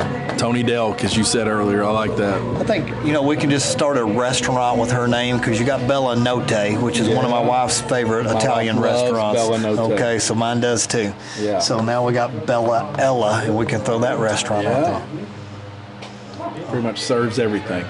I'd like for her to serve us a home run right here, so we need a little Do one. main course right here. So we want to see it. We want to see it on the Twitter feed, her holding it up at the end of the game. This looks like a new pitcher for Rock, right? It is. It looks like it's number 0. And that will be Sydney Holcomb, sophomore. 5'5". 5'5". It's almost like I just smelled bacon coming up through here. I feel like I'll smell everything right now because I am starving. Sounds good. Okay, Bella grounded out to second. Hot dogs. Good solid play, so went ahead and got it out. So we got a little Usher back up here with 2 outs. So the Maroons may go down 1 inning here without scoring. I hate to see it as hot as we were at the beginning, but 2 straight outs, and that was a big one. So now we're coming up with Ryan Souter. Ryan Souter, here we are. He's going to try to get some redemption here, get her groove going. First couple of at-bats, she's been chasing, so. All right, Ryan, to get back in the club, you got to come up with a hit right here. There you go. So, Usher said so. yeah, Usher said so. If you're going to play his theme music, get in the club for us and get us a hit and get on the first base or second base club. Well, my wife has texted me and she says we have tickets for this Thursday night to go see The Wizard of Oz at the Virginia Theater, James. Wow, You I want did to not go know watch it was The this Wizard of Thursday Oz? night. Are you kidding me? Thursday night. Who's putting it on? I have no idea. It's $3, and we can go watch a classic, a timeless classic that I remember going to the watching a Virginia. movie? Yeah, watching the movie. Okay. I remember as a kindergartner watching The Wizard of Oz at the Virginia when it was a movie theater in the 80s. Got under it, and it's going to be a fly out, though, but it looked pretty off the bat. So. Ooh, almost overplayed it. Yeah, the right fielder almost got that one. But Goodwood right there for Ryan, so she almost got in the club with us. So Maroons finally go down 1-2-3 for 1 inning. Yep. Scoreless there as we stow the top of the 4th. 9-3. Of course, we're getting live updates for the baseball game going on ahead of us here, where Maroon Sports Network is also covering tonight. Last that we heard, it was the Maroons 3, Jumpers 0. Trying to see if they can keep the momentum rolling on their side of things. Did you all see this little news for Caitlin Clark's first-year salary? No. Did she go number 1? She did. Caitlin Clark. Overall pick in the WNBA. Okay. $76,000 a year. Oh, man. Wow, what a difference. Offered her like $5 million, wasn't it? it was like 1.5 million her first year, but it was like a 5-year contract for like Wow. 5 or 6 million. Okay. What a difference, man. Well, that's.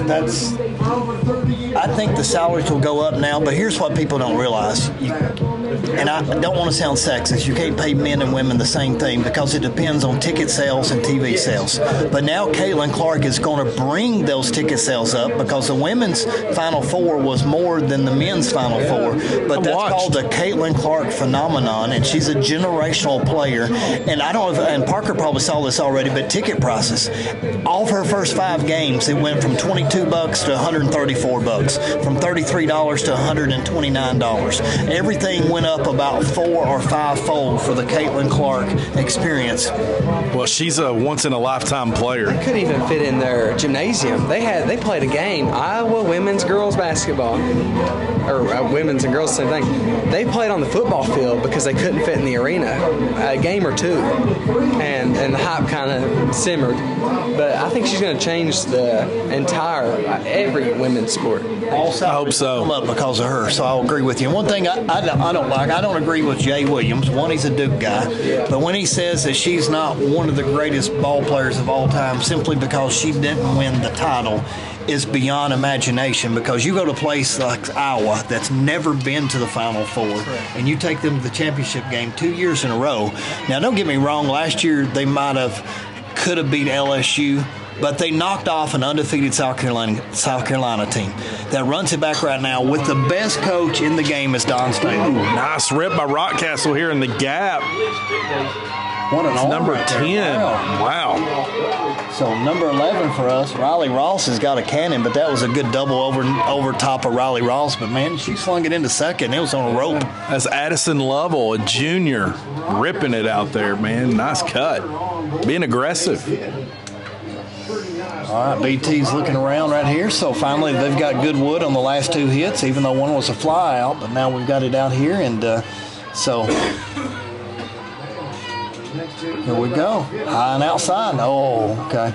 Man, that second our runner for Rock, man, she takes a big lead off the base. I mean, she's almost halfway to third base.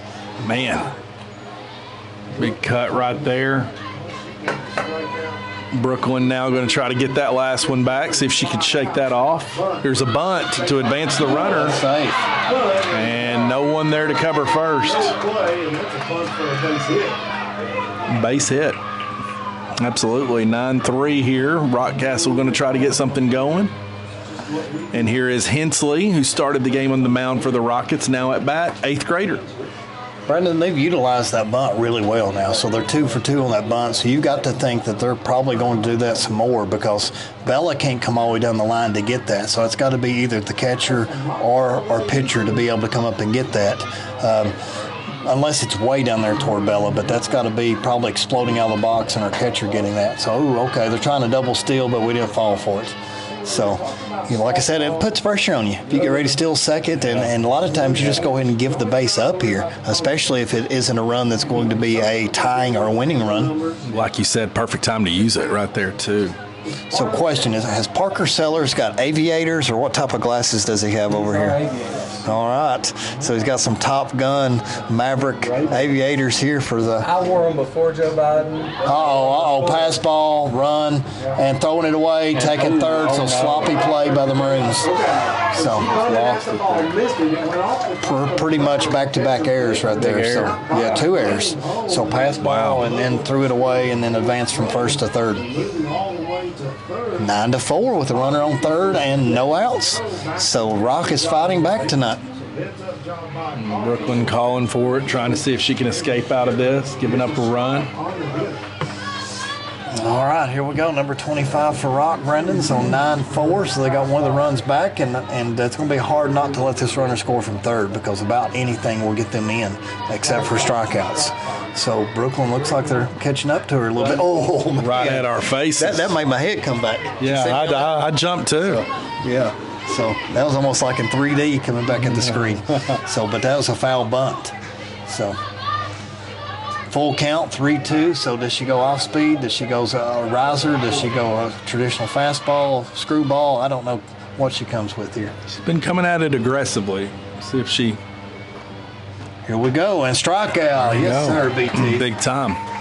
So big out right there. So now if we can get this all-important second out, maybe we can get out of the inning with just one run right here. But a huge at bat here for number 23 because every run counts. I mean, that's all you can do is scratch back in. You can't go for the grand slam. You got to make a run here and there, especially in a 7-inning ball game. That is a senior, number 23, Ella Bustle, going for the bunt. And didn't even look at third. Yes, got her in a caught down. Brooklyn fooled her. Nice play so we got the by pickle Brooklyn. Play, and we didn't throw it back in time. And advanced the runner, man. Was good decision to play at her. Had her at first.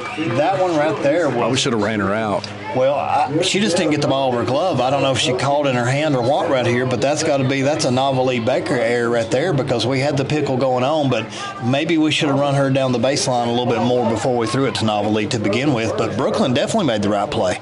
So now all of a sudden, Brendan, you've got 3 errors in the same inning. Yeah. It's tough, and they're good decision to meet out and talk it over and try to get out of this. Keep battling. This is a situation if he hadn't had to talk to head coach Brad Coach, it's not happy that his defense. Rockcastle feels alive here.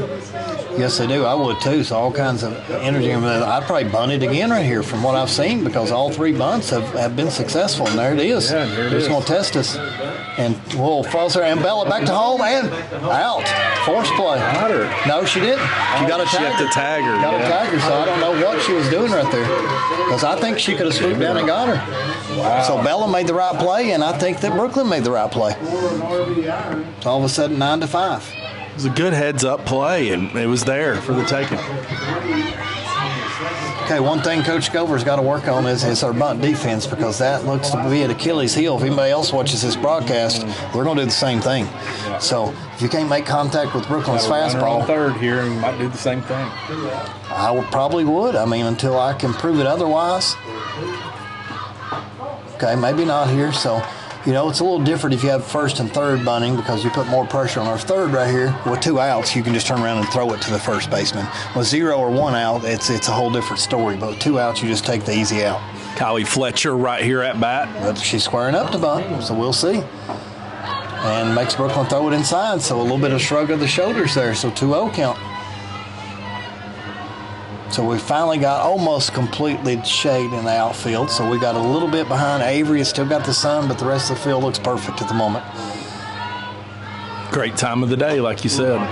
Swing and a miss. She's a little behind that right there. I mean, Brooklyn, if she keeps bringing that right there, we should be okay. So we got 2 balls and 1 strike, but, man, she's looking good.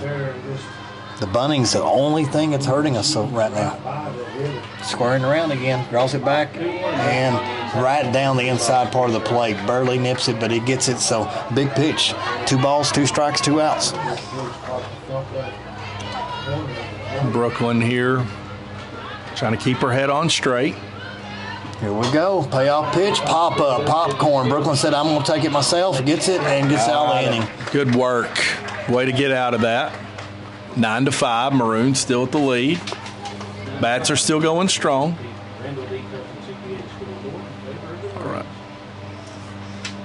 All right, bottom of the 4th. I don't have any more baseball updates besides 3-0, so hopefully silence is good news whenever you have that. Yeah, I hope so.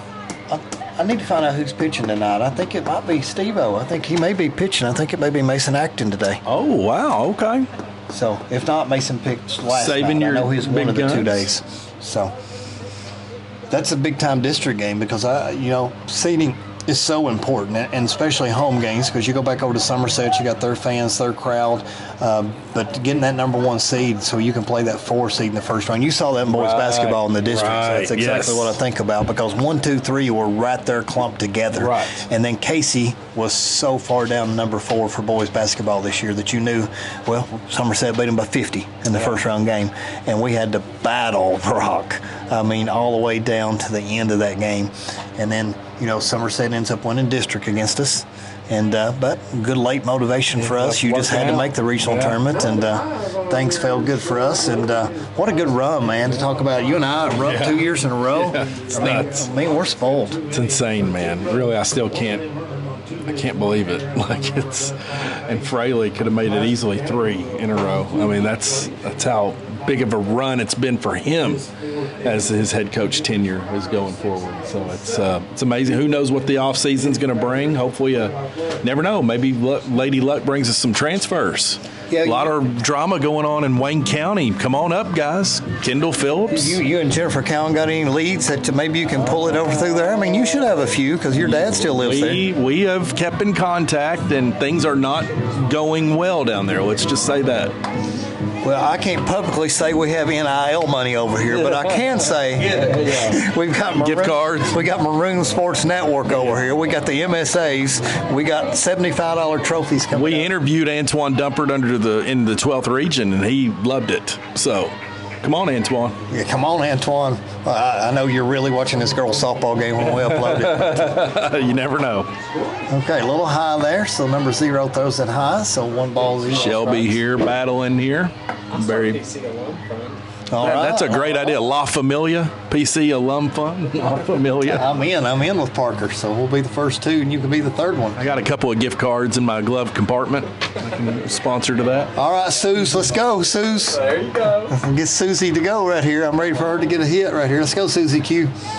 Let's get us back on base. Started that big 2-out rally in the 2nd inning. Staying alive. Good eye. It was up. Well, they called a strike. I thought it was a ball from here. Looked like it hit right about the letters, and so she's ahead in the count, so that's good. Yep, 2 balls, 1 strike. So let's see what Suze can do, and puts it right down and right to the second baseman, and nice play. Darn. Hey, still putting the ball in play. You know, make them make a mistake, and they were solid defensively there. So we got Riley Ross is back. Riley Ross, the 8th grader. All right, see if we can get us any baseball updates. We might be in for a classic here. All right, here we go. So number 11 coming up, Riley Ross, the 8th grader. Outside. Nothing there.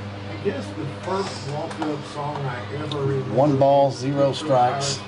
Riley Ross, Also known as number 11.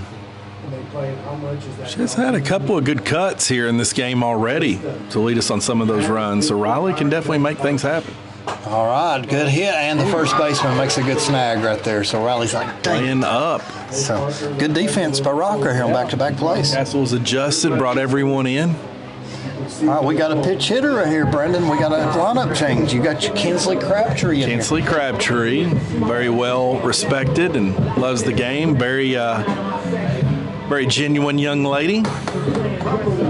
And I went to high school with her mother, so I'm officially old, James. Her mother was a Monticello Trojan? She was Miss Laura, now Crabtree, but Laura. Maiden names are so hard to remember, to put you on the spot. She's a Crabtree. Yes, absolutely, yeah. I had to think about it for a little bit. So here we go. Let's see what Kinsley can do. So little Wayne County Monticello blood in her, puts it up through there. Absolutely. Charges it, and good snag. Oh, and yeah, they got her. Wow. Okay, good play by Rock. That was 3 solid defensive plays in a row right here. So that was probably Rock's best defensive inning. I mean, it'd be hard to play better defense than they just did. So 9-5 after 4. I had to think about it, but I know Laura Robinson. That's who it was. Laura and her brother Joe grew up with. But yeah, here she is, little Kinsley. All right, now you don't think's letting me down. No updates up there. Maybe he's in the middle of something. maybe he's gum chomping. He's running his jaws pretty well, like we do at Maroon Sports Network. We like to talk. All right, so coming out right here, and Rockcastle's been one of those teams in the district that's gave us all kinds of trouble. I remember them beating us for the district championship either last year or the year before. Yeah. And so it's a good rivalry for things. And then Somerset softball's always been good. So it's been 3 really good teams there in a row, with Casey being odd man out here the last few years. Yeah. But that's why we keep talking about that district seed of getting the 1 seed versus the 2 or the 3. So big win yesterday for the Lady Maroons, and will we be able to hold on today? So we're a little over halfway done, but 9 outs away from the victory. Yep, let's do it. Let's make it happen. Brooklyn has shown she can get on a tear here, and she can battle her way out of a pickle. Okay, Talking it over my with- question is, we got all our outfielders out there, and Avery Davis is still the only one with her shades on. So is she just that cool, or does she still need them with the sun She setting? radiates cool. I think it's just maybe bad habit, realizing, man, those lights, those outfield lights can get pretty bright too. Yeah. Wanting to avoid all corneal burns, and she can to her eyes. It's good eye health. I think it's so cool when you get so many different players out there that can play so many different positions, and they'll move you around from second base to outfield to center field to shortstop to whatever. But with your pitchers, being in flux and playing the field, just like Bella moving from pitcher to first base. That's what I think of Bella when I think of first baseman. I think of Bella Ellis. Yeah. And so I think that's more her natural position, and she's just having to pitch some to give Brooklyn a break here or there. Cut right off the fence behind us here. I would be surprised if we don't see bunts again this inning at some point in time, you're because they were right. so successful. You call that Kylie Dunaway here for Rockcastle, sophomore. Trying to battle back, showing signs of it. Oh, wow. That was almost in the glove when she swung, so Good that night. popped up here. So 0 balls, 2 strikes. A lot of cheese on that one. All right, BT winds up, comes to deliver it, and high. Swing and a miss. No, she didn't swing. Outside, she didn't swing. All right, my bad. I was looking at it. I'm like, did I just miss something? I'll take that. I'll take that. You're predicting it on this Yeah. play. So 1 play early. Let's see what happens. There we go, winds up, and foul tip. Going to try to play that off the fence. Wish you could. I wish you could too. That'd be cool if you could play it off deflections. So still 1 ball, 2 strikes. Lady Maroons up 9-5.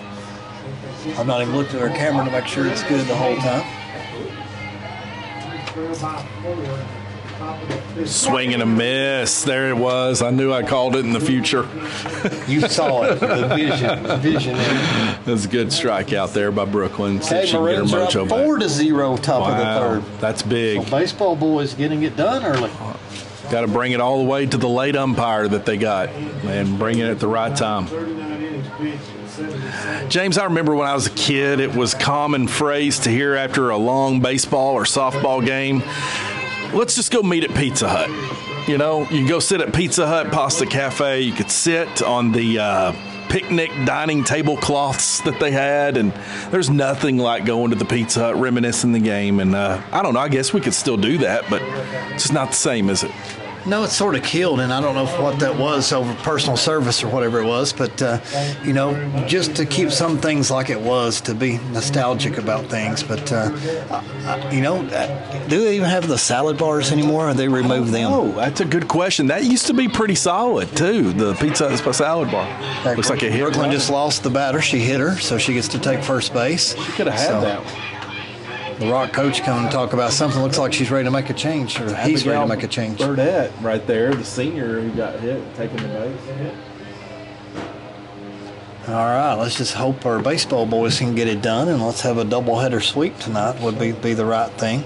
So, no, I made a mistake. We're not playing Somerset. We're playing Rock. We play Somerset next Monday. Oh, so we you had played me the up. same thing. Oh, man, I was like, Yeah. man, let's do this. Yeah. So, yeah, you should have corrected me earlier. In my head, Monday is Somerset, and they had me thinking about that one up there. So, 4-0 us Rock. So that's a little different than 4-0 against Somerset. So 4-0 us against Rockcastle County. So I Doubling stand up. corrected.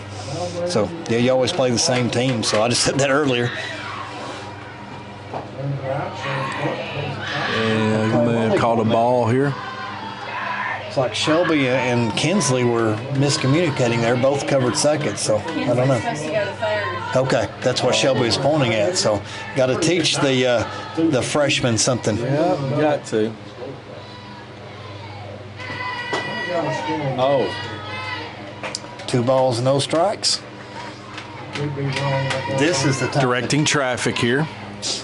Yeah, a little miscommunication there, but I liked Susie telling Kinsley where to go to. So here we go. Tries to bunt it, Almost and that's- chased it, and they're going to call strike. Yeah, she did.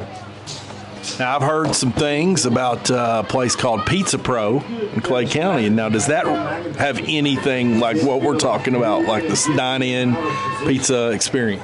It's pretty much get it to go place. Carry it out. Okay.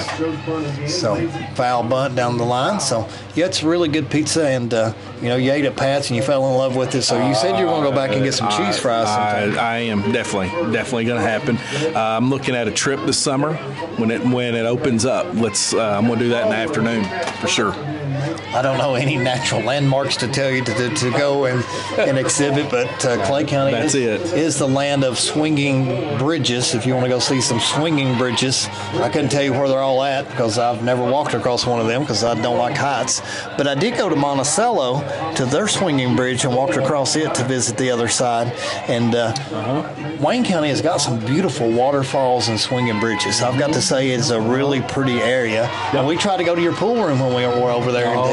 But you got to bring your own tomatoes to get them to go and spice them up a little bit because we only got, is it mustard and onions? Mustard, ketchup, salt, and onions is everything on it. It's different. You and I may just have to pay a trip over there just to go eat one day. Let's do it, especially if we got Wayne County on the schedule to play baseball. That's be the way to do it, man. All right, here we go. I love all the yelling out here by Rockcastle County. Try to get them pumped up. And Shelby coming right to her, deflected. Can she get her? Picked up by Seller, still makes the play. And they got her. Wow, nice. 2 outs. Yes, 2 outs. That was a nice play by Shelby Sellers right there to keep her cool. Shelby heads up play. You know, that's so hard right there because you got to play at second, you got to play at third, you got to play at first. You only got 2 umpires. So basically the ump to our left is having to make the call for second and third, and the home base ump is having to make the call at the first baseline. So it'd be nice if they could actually have 3, but I understand the shortage of referees and extra money you got to pay for the games. But, man, you know, it's hard to make those calls. Thomas diving on that, too, was everything. Was everything on that play. Here we go. Another foul tip straight back here. So now, to me, would be almost the time to pull the bunt. But when I say that, they're 2 outs. All you got to do is pick it up and throw it to first base. But Rockcastle dug out, trying to get into the head of the Maroons here. You're not going to get BT's head, so that's one thing about it. She can't hear a single word they're saying over there. Okay, high. There it is. 1 ball, 1 strike on the riser here. Number 4 for Rock batting, Michaela Coffey. Second baseman, outfielder. Sounds like she's throwing up over there. Yeah. Losing her mind, it sounds like. Yeah. A frog or throwing up, one of the two. I don't know. So, ball, 2 balls, 1 strike. All right, BT, we need a big pitch here. We don't need it to be 3-1.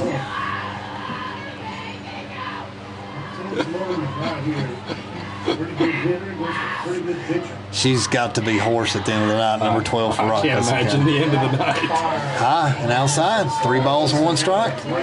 Come on, BT. Thomas has to come with 1 hit. 99. Let's go.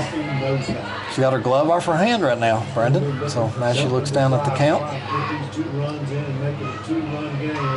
Here's the pitch. 3-1 pitch. High. No, got it. Okay. Full 3-2. count. Full count. This is number 4, Michaela Coffey. It's the top of their order. Senior right here. Really battling it out here with Brooklyn. All right, BT. Let's get ready to go, baby. Preserve this lead for us. Here we come. Oh, man. That almost looked like it was going to hit her, man. She fouled that off and made good contact with it. So count stays full. I just can't seem to concentrate right now. It's so different. Michaela Hester is bringing the energy over there for Rockcastle County. She really is. Possessed. Here we go. Pitch. Good contact. Right through Kinsley's legs on that one. And here's the play at third. Almost made it. And to second. Good base running. 9-6 right there. So another error by the Maroons. So Kinsley let it go. She didn't get her glove all the way down, went underneath it. So Brandon, we've got, I would say, if I was counting, and it's unofficially, but I would say 5 errors for Lady Maroons. Yeah, easily, yeah. Down but not out. Just got to keep your composure here and keep battling. Done some good things this inning right here. On the throw to third base, and that'll bring Hensley to the plate. 0 for 2. All right, here we go. All right, Brooklyn's going to battle it out here with a new batter. High.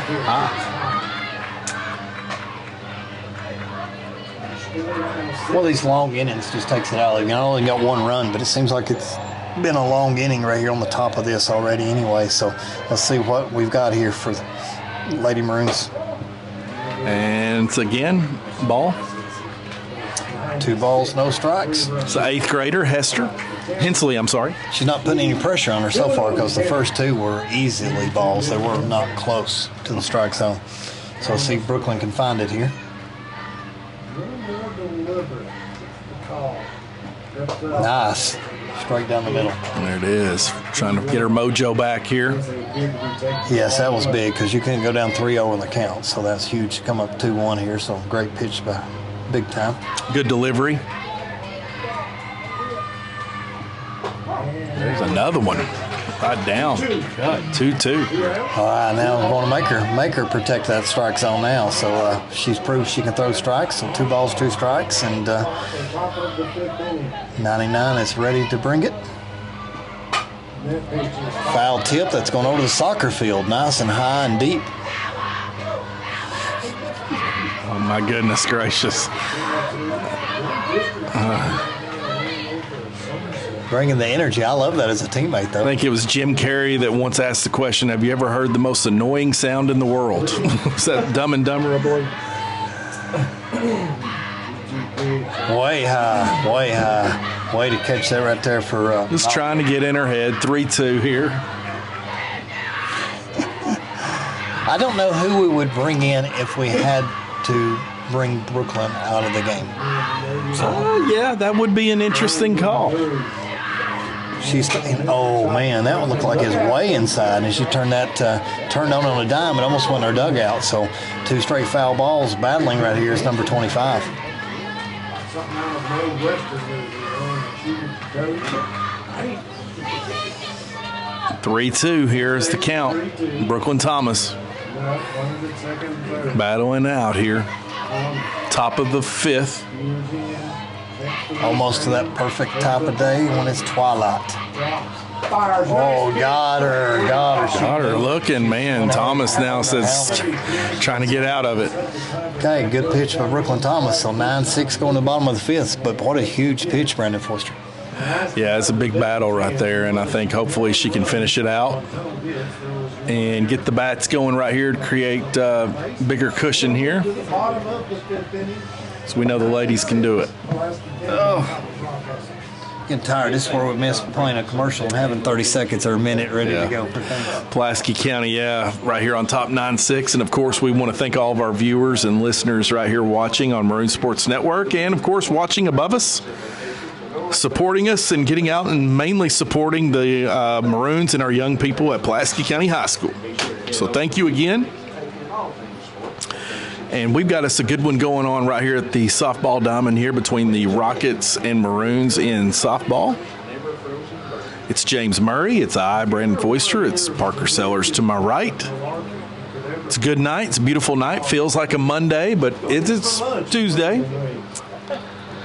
As we are, as you said, James, starting to see that time of the day where it's twilight here, and see what we can do here to end this contest.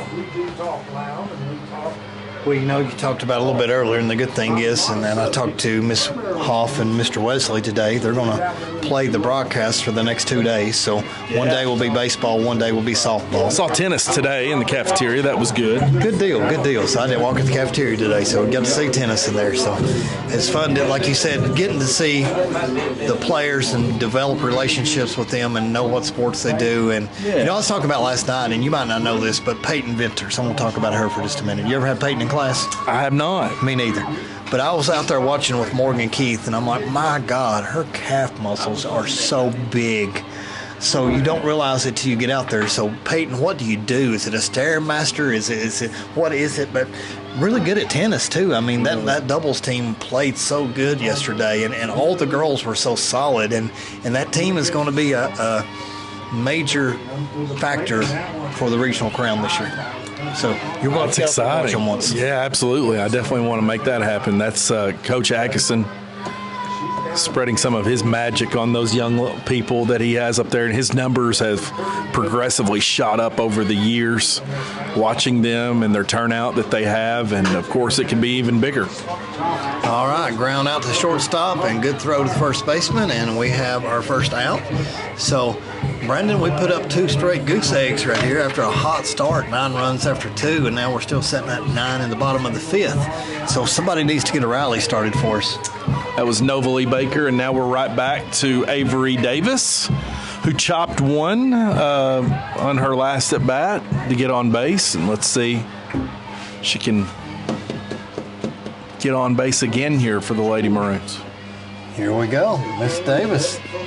Let's call it a streak. There we go. Some good contact right down the line. Is it going to fall? Oh, my gosh. It fell about 8 inches to the right. So that was a good cut. And Avery's probably best swing of the day so far. Yeah, it was. Good cut by the young lady. Going to try to get in it, be aggressive at her at bat. She wasn't paying attention. Brooklyn Thomas Brooklyn threw the bat, and it almost took Avery out right there because I don't know what Avery is looking at. Got to get her head on straight here. See if she can get in the game. Brooklyn Thomas will make sure of it. All right, Avery. Foul again. Third base. Man. Wow. With her speed, it was going to be bang, bang there at first base. But 2 good, solid contacts now. Looks better than the first 2 at-bats. And she's already had to run back and forth twice down the first base line. I think she's panting for breath already, Brandon. Yeah. Got Brooklyn Thomas behind her in the top of the lineup, so definitely want to get something here out of this inning. Well, Avery's right on right here, so I'd probably throw something off speed to her because she's fully on this fastball outside. Good eye, Avery. Avery now going to try to stay in this. She's behind in the count, but down, not out. All right.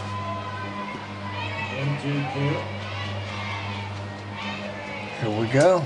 Oh, got her. It's on the inside corner. She's a little behind on that one. Oh, man. Of course, buzzard's luck this evening for Avery. Wild Things back up. You know that's only good things. BT, WT. Big time Wild Things coming up to the plate. So, like you said, we like it. It takes us back to Major League Baseball, man. And we need to chart the girls' walk-up music versus the boys' walk-up music. Yeah. Have a comparison from the 1 to 9. Or, oh, what a hit right here. That could be traveling. Oh, right at the base of the wall. It's going to be easy stand-up double. Man, boy, she stepped into that one, James. Her swing, and you talked about this earlier, reminds me of number 44, Riley Hall. He just looks so perfect and smooth and just effortless that she's such a dangerous two-way athlete. Saw her on the SEC Network the other day for one of their home games at Mississippi State. And, of course, her younger brother, Brady Hull, in the classroom has got a lot of decisions to make. You and I got to talk about Brady. Brady did us a disservice. Brady took an official trip to Louisville for a visit. And Brady, I don't care if you got to humor him, just don't even go. He talked to me about that. Okay. So he said he's got to use them in the recruiting process. But I talked to him. I said, make sure you got your head on straight, brother. Oh, man. If you wear that big blue, you got me and Forster all along, brother. We're going to come see you. I think he's destined to wear the big blue for sure. Now, if a bigger program comes in, if Ohio State or Alabama comes in, I'm not going to blame him, just with the state of way football is. For sure. But Louisville is our little brother. And everybody needs to realize that in every sport. Hey, let's talk about something else. Kentucky baseball. Yeah. I've got to go watch them. They recently moved up to number 3 in the rankings. When has Kentucky ever been number 3 in baseball? We practically had lunch with Coach Mangione at Chipotle Sunday. Really? He was at the table right next to us. Wow. Did you get a photo bomb? Did you get a selfie? Did you? I didn't want to bombard. Oh, my gosh. What an opportunity. Well, they have a newly renovated baseball field that I hear is really nice. It's a great place to go catch a game. And, of course, they swept Alabama over the weekend. Well, I think me, you, and Brendan Murray, and we'll see if Parker wants to join in. We need to go watch a UK baseball game. We need to pick it out on the schedule, and we just need to go some night of the week, and I don't care when it is. But like a beautiful night tonight to go out and watch UK baseball, hammer somebody. I think they got Louisville Thursday night, and I think Alabama or Tennessee. Somebody, oh, that's going to fall. Yes. Flair Bear. Flair Bear. I like it. So it's not Claire Bear, it's Flair Bear. You already got her name? Flair Bear, baby. All right. Seeing. I thought that was trouble all along right there for number 25, and she came up about 3 or 4 inches short, and what a nice hit right here. So Flair Bear gets on. Now we have 2 outs and runners on the corners, and now you got Bella Ella coming up. We'll see if Bella can bring some in here, kind of empty this out, empty the strain. Well, she's not had any lift on the ball so far. She's grounded everything out. So let's see if she can get a little ride in this thing, because you know it's going to fly off that bat if Bella can get a hold of one. Ooh, I thought that was the pitch right there, looking at that. Got Claire. That just looks so good coming through there. And, of course, it was a strike. Claire Hamilton first and Brooklyn Thomas on third. Get BT home, Bella Ella. All right, here's the pitch. And we're still in second base. And there it is. Runner advances. There you go. Flair Bear on second. There you go. Got to give another shout out, because I guess I'm unbelievably lucky, but during the close of spring break and almost the height of my sickness, my wife sat down on the couch and for 2 nights watched WrestleMania. Watched The Rock. She graded it. She kind of second-guessed everything about her life for a couple hours both nights and said, what am I doing? But she did it. Wow. She loves Brandon Foster. That's one thing that's true. One time of the year we watch wrestling. Back to the shortstop man. Man. Okay, Bella is shortstop. So tonight she's keeping it on the ground, and she's not known for her renowned world-class speed. So we need to get her to lift it into the outfield. Top of the 6th here. We got a close one. 9-6 Maroons. I hate that we couldn't get Brooklyn in with that stand-up double that we had, so it's unfortunately for stranded at third. She got things going. Now it's 9-6 going to 6, and it's truly anybody's game. So should be exciting here, and see if the ladies can. 6-0 bottom 4. There you go. The Maroons are up 6-0 at the bottom of the 4th, and right here at the top of the 6th, see if our Lady Maroons can get that spirit back up here as they can come out of this one.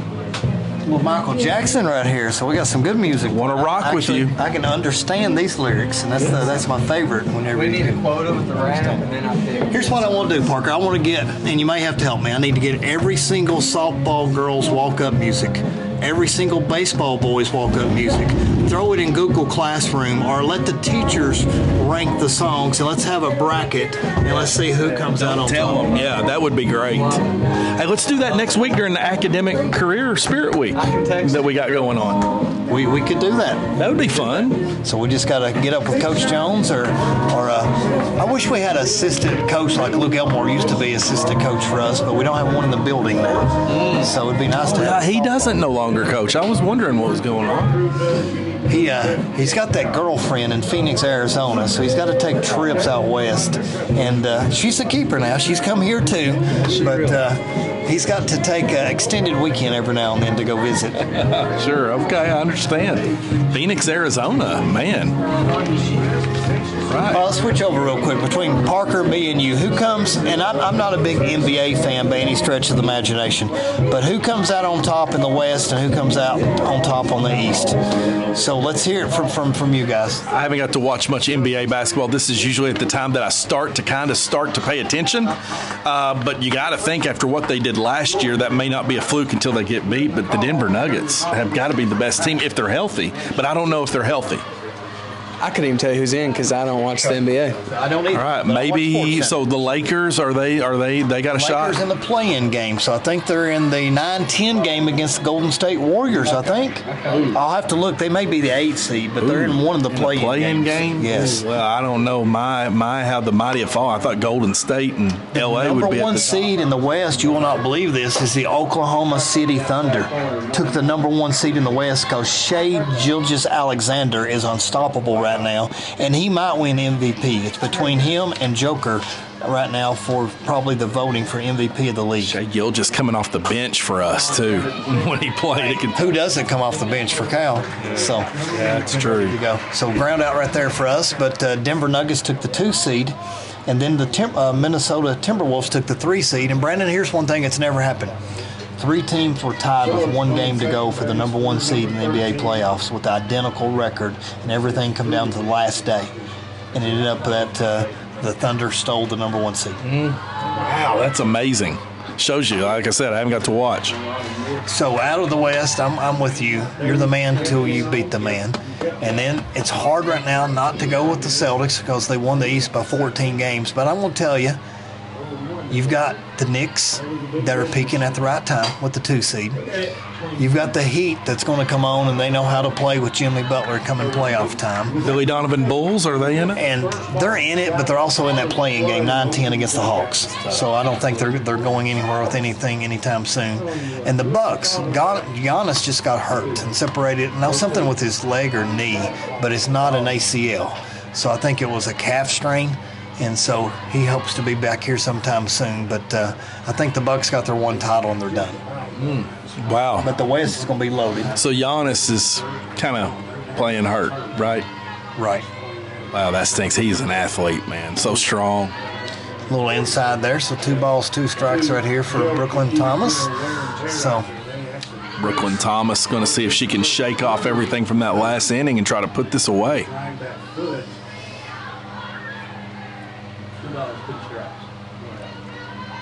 Here we go, bringing it in. Beautiful, look like. Nope. Call ball. Must have been low because it looked like it's over part of the plate. So full count.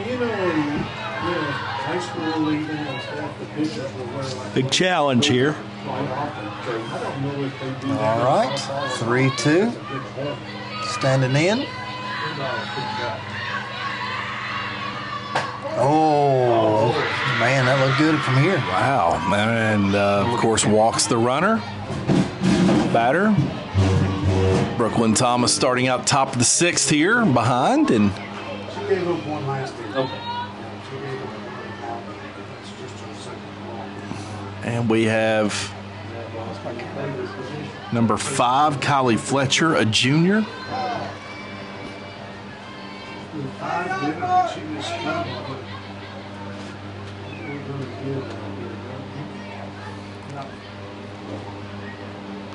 And Brooklyn Thomas wants to talk it out with her infield.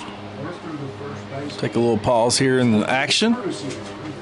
We'll get back with you here at the top of the 6th. Pivotal time of this game.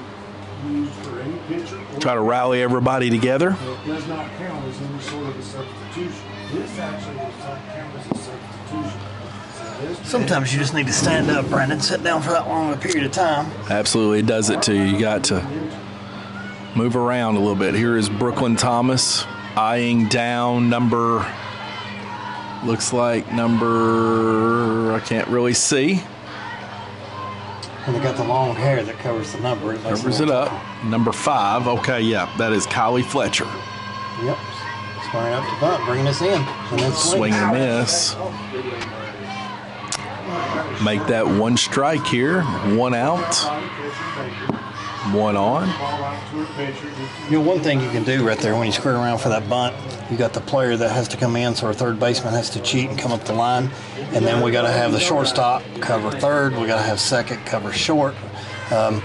It brings players out to different places and open up holes if you jerk the bat right back around and get ready to swing. Absolutely. Brooklyn Thomas is trying to get ahead here. 1-1, and of course the Rockcastle dugout is alive. I hear the bullfrog. Bullfrogs. Oh, trying to steal. Good throw. Boom. Play. That's Novely Baker. Right here. Novely Baker. My goodness. Or is that Riley Ross? Who was that? Novely? I think that's It was Novely. Kinsley. Okay, Kinsley Nobly Crabtree. threw it to Kinsley. Wow. Okay, Kinsley Crabtree with the play, with the catch at second base, but Novely, the catcher, what an We arm. may have a name for Novely. It may be Novely Cannon Baker. Yeah. Because she threw an absolute. Novely Supernova. Nice. Man, goodness. Let's go find her. All right, here we go. Squaring around for bunt and jerks it back. Got it. 2 balls, 2 strikes, 2 outs. That's a big play right there. That was a big play to throw the runner out second. Dude, it was spot on. It was a cannon. It was a missile. So it looked good the whole time. Beware, region 12. Don't try to run on number 17. Got her. Swinging and missing. Got her. Laid her. Hit her. Ooh, oh my. I almost caught her right in the shoulder. I was afraid that She was, was yeah, I was going to hit her temple there or something. Yeah. So Goodness. You got to watch that, Novely. You can't hit big time with a return ball here. So Brandon, Wow. zoom in on a couple. 9-6 right here, and that was a big time inning for the Lady Maroons and the defense there. Novely Baker and Kinsley Crabtree making a heck of a play that kind of squashed everything Rockcastle was going to do. Now, bottom of the 6th, Lady Maroons try.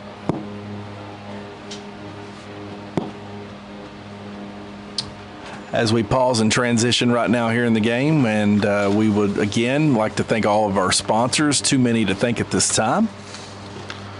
Got Gary Sewell at Sports Den, the lovely folks at Magic Monograms, of course, with all your monogramming needs. See Magic Monogram, of course. We have Simple Tea Creations. Dr. Jesse Pace and Dr. Patrick We've got to give a big shout out to Mr. Butcher and his rodent pest control service that he offers. And of course, all of our listeners who tunes in faithfully for Maroon Sports Network. Thank you, thank you, thank you. Seeing a good one. It's a good time to come make your way out to the softball diamond. And we have to give a big shout out and thanks to Stewart and Tucker Insurance. Stewart & Tucker Insurance is an independent insurance agency that offers a comprehensive suite of insurance solutions to protect you from the unexpected. As independent insurance agents, we have the ability to choose the best carrier tailored to your business or family-specific needs. Owners Larry Stewart and Becky Dodson would like to say go Maroons. Call 606-451-2139 today to find out why they truly are the right insurance agency for you. That's again, 606-451-2139, Stewart and Becky Dodson Insurance and Tucker Insurance. Thank you for all of your insurance needs. Thank you for supporting the Maroons. Here we are. We have number 3. Ryan Souter is going to cut into the first one, rips it out, and it drops into center field. Hung up there for a while, James. Found the right spot. All right, good music choice here again. So we got to Remember the Titans song right here. I love to remember the this. song. Ain't no mountain. Ain't no mountain high. Okay, Parker's got us. Ain't no mountain high enough.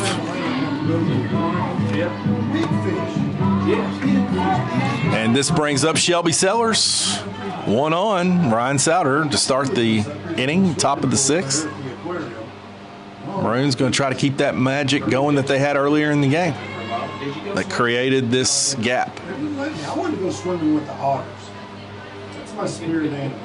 If I could lay around on my back in the pool and eat snacks all day, Right. great way to live. Bottom of the 6th. It's the pitch to Shelby's going to cut underneath, same spot, into the runner, center fielder's glove.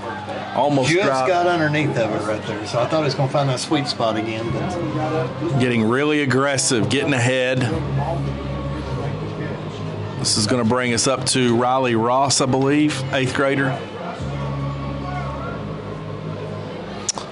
Behind her, Kinsley Crabtree. I wonder how many high school varsity teams have 2 8th graders starting in their lineup. I don't know, James. I mean, that's something. There's something to be said about the youth, and they stick with it and grow in this. It's sky's the limit. All right, yeah, took it inside there. So 1 ball, 0 strikes to Riley. So looking forward to getting these 2 8th graders over there, Riley and Maggie. So, but we got to see them a little bit in the talent show already, so we got to know they're full of personality. So. There's the pitch, kind of change up there in speed. Get a little off speed and just trickled right across the plate. So good pitch by Rockcastle County here. So Rock's desperate to keep this within 3 runs to go to the top of the 7th, and Pulaski's desperate to try to stretch this thing to, 5 would be ideal. High. Good take. 2 balls, 1 strike. Let's see what Miss Ross can do here. Ahead of the count. Riley Ross. Here we go.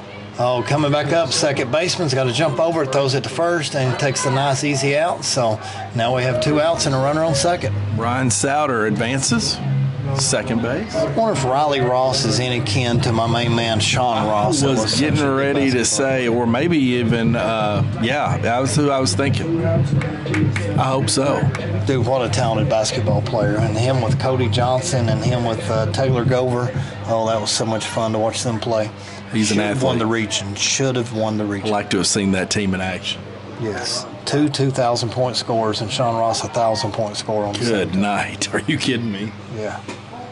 Okay, a little high, so takes the ball. So 1 ball, 0 strikes. We always get to see our main man, Taylor Gover. He hooked us up with some nice apparel last year, so we got to thank him for, is it B&H, or who's he work for? I think so. Yeah, B&H Sports. Okay. That's his wife. Bethany, she's our first base coach. No way. Yeah. Bethany Ross? Bethany Gover. Okay. No way. That's Taylor's wife. Okay, so we may have to give her a hard time here in a minute then. So we got a little inside. Bethany Gover, shout out. Thank you so much for joining us. So we're giving your man Taylor Gover a good shout out because we love that guy. So it's always so fun to see him at the state tournament. He was a nervous wreck when Kentucky was getting ready to come on. Whoa, way outside. Take a third right here. So there we go. Ryan Souter advances. So we need to tell Bethany how truly lucky she is to end up with Taylor Gover. Absolutely. Yeah. So Taylor's her man. He's PC through and through, baby. So we enjoy him so much. So we got the Kinsley Crabtree up here, freshman batting for us. So Popped out her last at bat. See if she can get that one back. Oh, Kinsley popped out again and straight to the catcher. And she owned it, but it stayed in the glove. Almost. So 4 straight scoreless innings to keep this thing at 9-6. All right. So this definitely goes 7, right, James? Yeah. Okay. 3 outs away, right, Parker? That's right. Okay.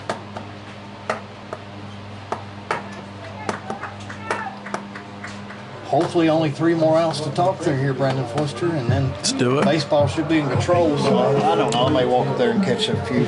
Brooklyn seemed to get her groove back there in the last inning, kind of pitched around, got her a few strikeouts, getting back involved here, and let's see if she can keep that going. Kind of threw some things in the mix there to throw Rockcastle off. They had a run, but there was a big-time play made in that last inning. Throw a runner out trying to advance to second, and that ended up kind of shutting and squashing everything Rockcastle was going to do in that inning. So hopefully you don't need that here, but wind is trying to lay down here as well as it is. We see it blowing, yeah.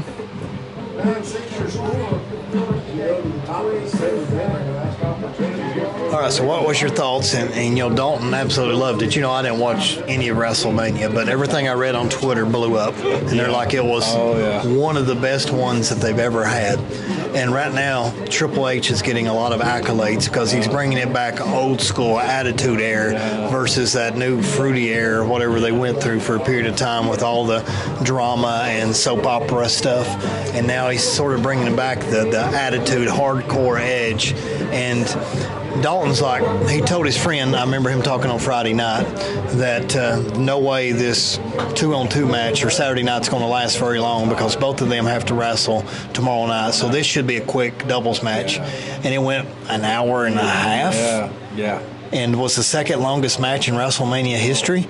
So what's your thoughts on the whole thing? I agree. I thought a tag match, really, that was lingering the first night, but it started to build. And even my wife, who has no investment in it, she started to kind of buy into that excitement when they started to do the ring announcements and they were there. And Rock, being a 60-something-year-old man, looking like he was straight out of the 90s again, it was impressive. And the fact that he could still shouldn't be that old. Rock should be. He's up there, man. He's up there, and he put on a show, and he made it look easy. And I'm telling you, 52 at the oldest. He took some bumps, man. That was it was impressive. But yeah, check that. Yeah, he's my age, man. How old is he? 51? Okay, I thought he was 60 for whatever reason. Yeah. Hey, he did great. He looked great. His arms and his legs looked good, but he went the distance, and they ended up taking the first one, so it felt like it was setting up night 2 to be just eventful, and you could kind of feel it. And when he came out, his whole shtick now is running heel, and being his nickname now is the final boss. It's genius, James. I mean, he knows how to work a crowd. What I loved was when he went to Philadelphia and he walked in late and he's like, Philadelphia, do you know why The Rock is late? And I'll tell you why The Rock was late. He was watching old footage of your quarterback, what's his name? Jalen Hurts, try to win a football game that he hilariously failed at over and over with again. So something to the effect of the Eagles are terrible and the crowd's booing and he's just soaking it all in. Yeah, he's so good, man. He can work a crowd, and the best heel. He's wrote a new chapter right now, the final boss. He cut a great promo in Salt Lake City, Utah. I mean, it was just a classic. Got all the boos. He just really put it on the hometown crowd that night. But the man is genius, and he's apparently not done. Probably setting himself up for another match he's going to do at SummerSlam, it's looking like. But hey, he, like you said, Triple H bringing all the accolades back, getting people excited about it. They set a record, almost 245,937 people in 2 nights, and then they include their attendance for the Hall of Fame on Friday. So it's amazing how they filled up the stadium twice, and it was outdoors and it was kind of cold. Everybody around ringside was bundled up, so you knew something was going on around ringside where they could keep everybody warm. But it was different. Well, that's awesome. Bringing it back because those characters from the late 90s, early 2000s were some of the best. Late 80s as well. Yeah, but The Rock is a genius, and I think he's still got another probably 4 good years in him. But saying at the same time, I just don't want him to get. And he's not, because But one thing I like about him, he's such a good dude. You always see him buying people stuff. Like he went to Louisville one day and bought all the first responders like a food truck meal and had them all come out and then spend $10,000 on food for EMS first responders. And it goes under the radar a lot of times. You don't see that type of stuff, but he's one of the best ones at giving back. So he may be a heel, but in real life he's such a good dude. Yeah, absolutely. And of course, Muhammad Ali's daughter gave him a handcrafted belt called the People's Championship. It was just unbelievable. Runner's going to advance now. What happened there? Pass ball. I don't know how. Still trying to get it back. Novely dropped in it. It looked like it almost hit number 8. I mean, that's that far inside, so Brooklyn just lost control of that one. So we definitely don't need another runner on base, Brandon, because then you got all kinds of suspense coming up. But out of 10, what do you get WrestleMania? Ooh, man, that's tough because, the undercard matches kind of, for me, go below the wayside, and it's hard for me to pay attention because I'm just looking at the last one. I would give it a solid 8, and I could probably be swayed on a 9 just because, I would have to go back and I wouldn't watch those undercard matches and just see what they brought to the table. But, I mean, probably an 8 or 9, just specifically how they wrote out that story perfectly. And what they did with having the championship belt on a guy for over 3 years, breaking Hulk Hogan's record, I mean, they couldn't have done a better job with that. And then bringing Rock into the mix, it was great.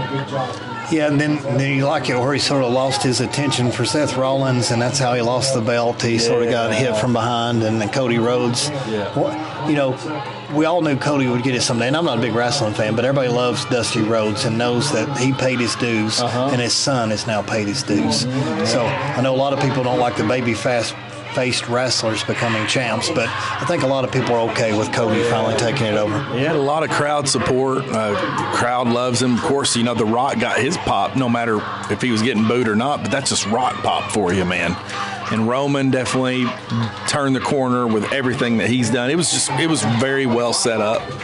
Very well set up. And I liked how they threw in the mix of, you know, some of the older guys coming in, John Cena coming back. And it's amazing how John Cena looked older than The Rock when he took his shirt off. That was interesting. Yes, it is. So, but, you know, Cena's done such a good job in the movies, and The Rock has too, that it's amazing. They both turned out to be pretty good actors, because Daddy's Home 2, when John Cena come in that, I thought Mark Wahlberg was a big dude, but John Cena rolls in, and Mark Wahlberg looked like me compared next to him, and like you know, Mark Wahlberg is ripped, but he's not ripped when you compare him to John Cena. I mean, yeah, that guy's, again, the Undertaker coming in there out of retirement to kind of end it all was.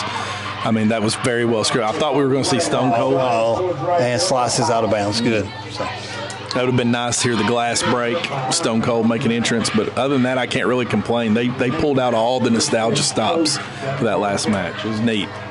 So after WrestleMania, I guess you got SummerSlam coming up. Can it compare? I mean, it has a chance. They're wanting to do it in another outdoor stadium. I can't remember where, if it's going to be out of the country or what. They're heading right now to Australia or South America for their next. That was a big time play right there, Brooklyn Thomas. Of course, that's in her name, big time. Yeah, what a nice pitch. So huge now. So we got a runner on second, and we're 1 out away from winning the contest and running our district record up to a perfect. I don't know if we played Casey yet last week. I want to say we're going up to 4-0. Did it get rained out? It did get rained out. You're right. It did get rained out. I think both games did. At least I know. Well, no, we won one game and got rained out the other one 2 nights in a row. Brooklyn standing in there strong, man. Here we go. BT, 1 out away. That one's a little high, so we got a left-handed batter here for Rockcastle County. So number 10 has come in. So number 10 is, if I can even read our list here, Brendan, is Addison Lovell, a junior. Oh, I was trying to look at it too, trying to find it. Number 10. My eyes are getting lost. Yeah, Addison Lovell, junior. Okay, we got a strike. Way to get ahead. 2 strikes away. Let's go big time. Let's knock this thing out. Get a chance to bat. In the on-deck circle, Michaela Coffee. Let's get a boys baseball update real quick. Swing and a miss. There you go. 1-2 count. 8-0 Maroons in the bottom of the 5th. Wow. So good time. We're not Good worried time. about going up to that game, because that should be over about the time this one is. Be great. Here we go. Ooh, inside. Ooh, bit inside.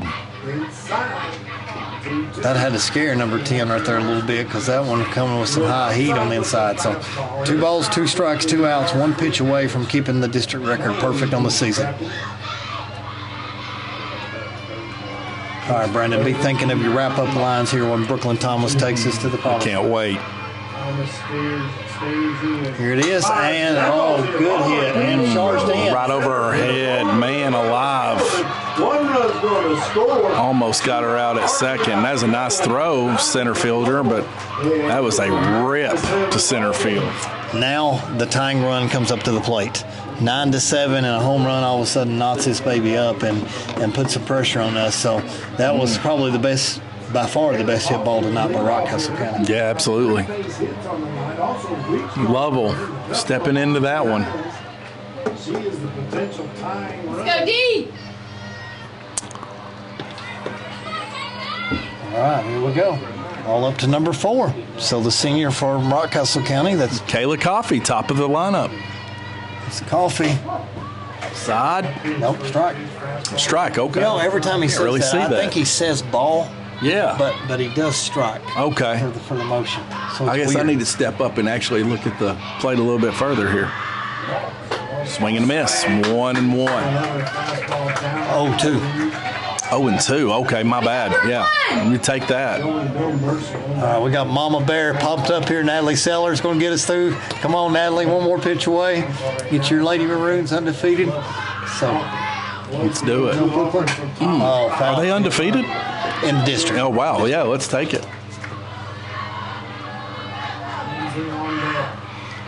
All right. 9-7. Fast pitch. Pulaski. Top of the 7th, 2 outs. Runner at second. Beat KHSAA. Casey 2-0, and we didn't get to play the second game. Okay. 0-2 pitch from Thomas. Oh, my God. Rips it up. Up, and that should be it. Oh, no. It looked like there might have been. How did the third base not run home on that one? She should have been full go the whole time, and she would have been home. So, guys, we had a piece of popcorn for the game winner, and it was dropped right here by number 27. So, Man alive. Crabtree, a freshman error, and that's about the 7th error on the Lady Maroons, keeping Rockcastle County alive. Coach Gover's hot right now, too. He's about to throw something. As an error, third error of the ball game committed by Pulaski Field. And now you've got, like you said, the tying run now on both on plate. Difference now is an 8th grader at bat.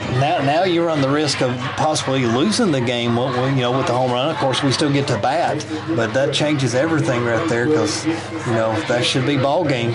All of a sudden, we're having to play through it.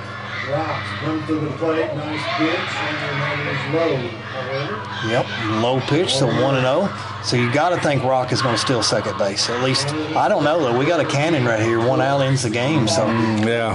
man, I like putting pressure on the other team if I can. Brooklyn's thrown some really good stuff here, too. So she's done a good job. Uh-oh, that's a pop-up. We should have this one. Same thing, Kinsley, and, yeah, she's not She going got to it. 2 in a row. that is the ball game. 9-7. That ends the ball game as the Maroons come out on top. Do it. Your final score 9-7. Right back. All right, last thoughts, and let's get out of here. Hey, this is an exciting time. It was a beautiful night. Even more beautiful that the results show Maroons out on top.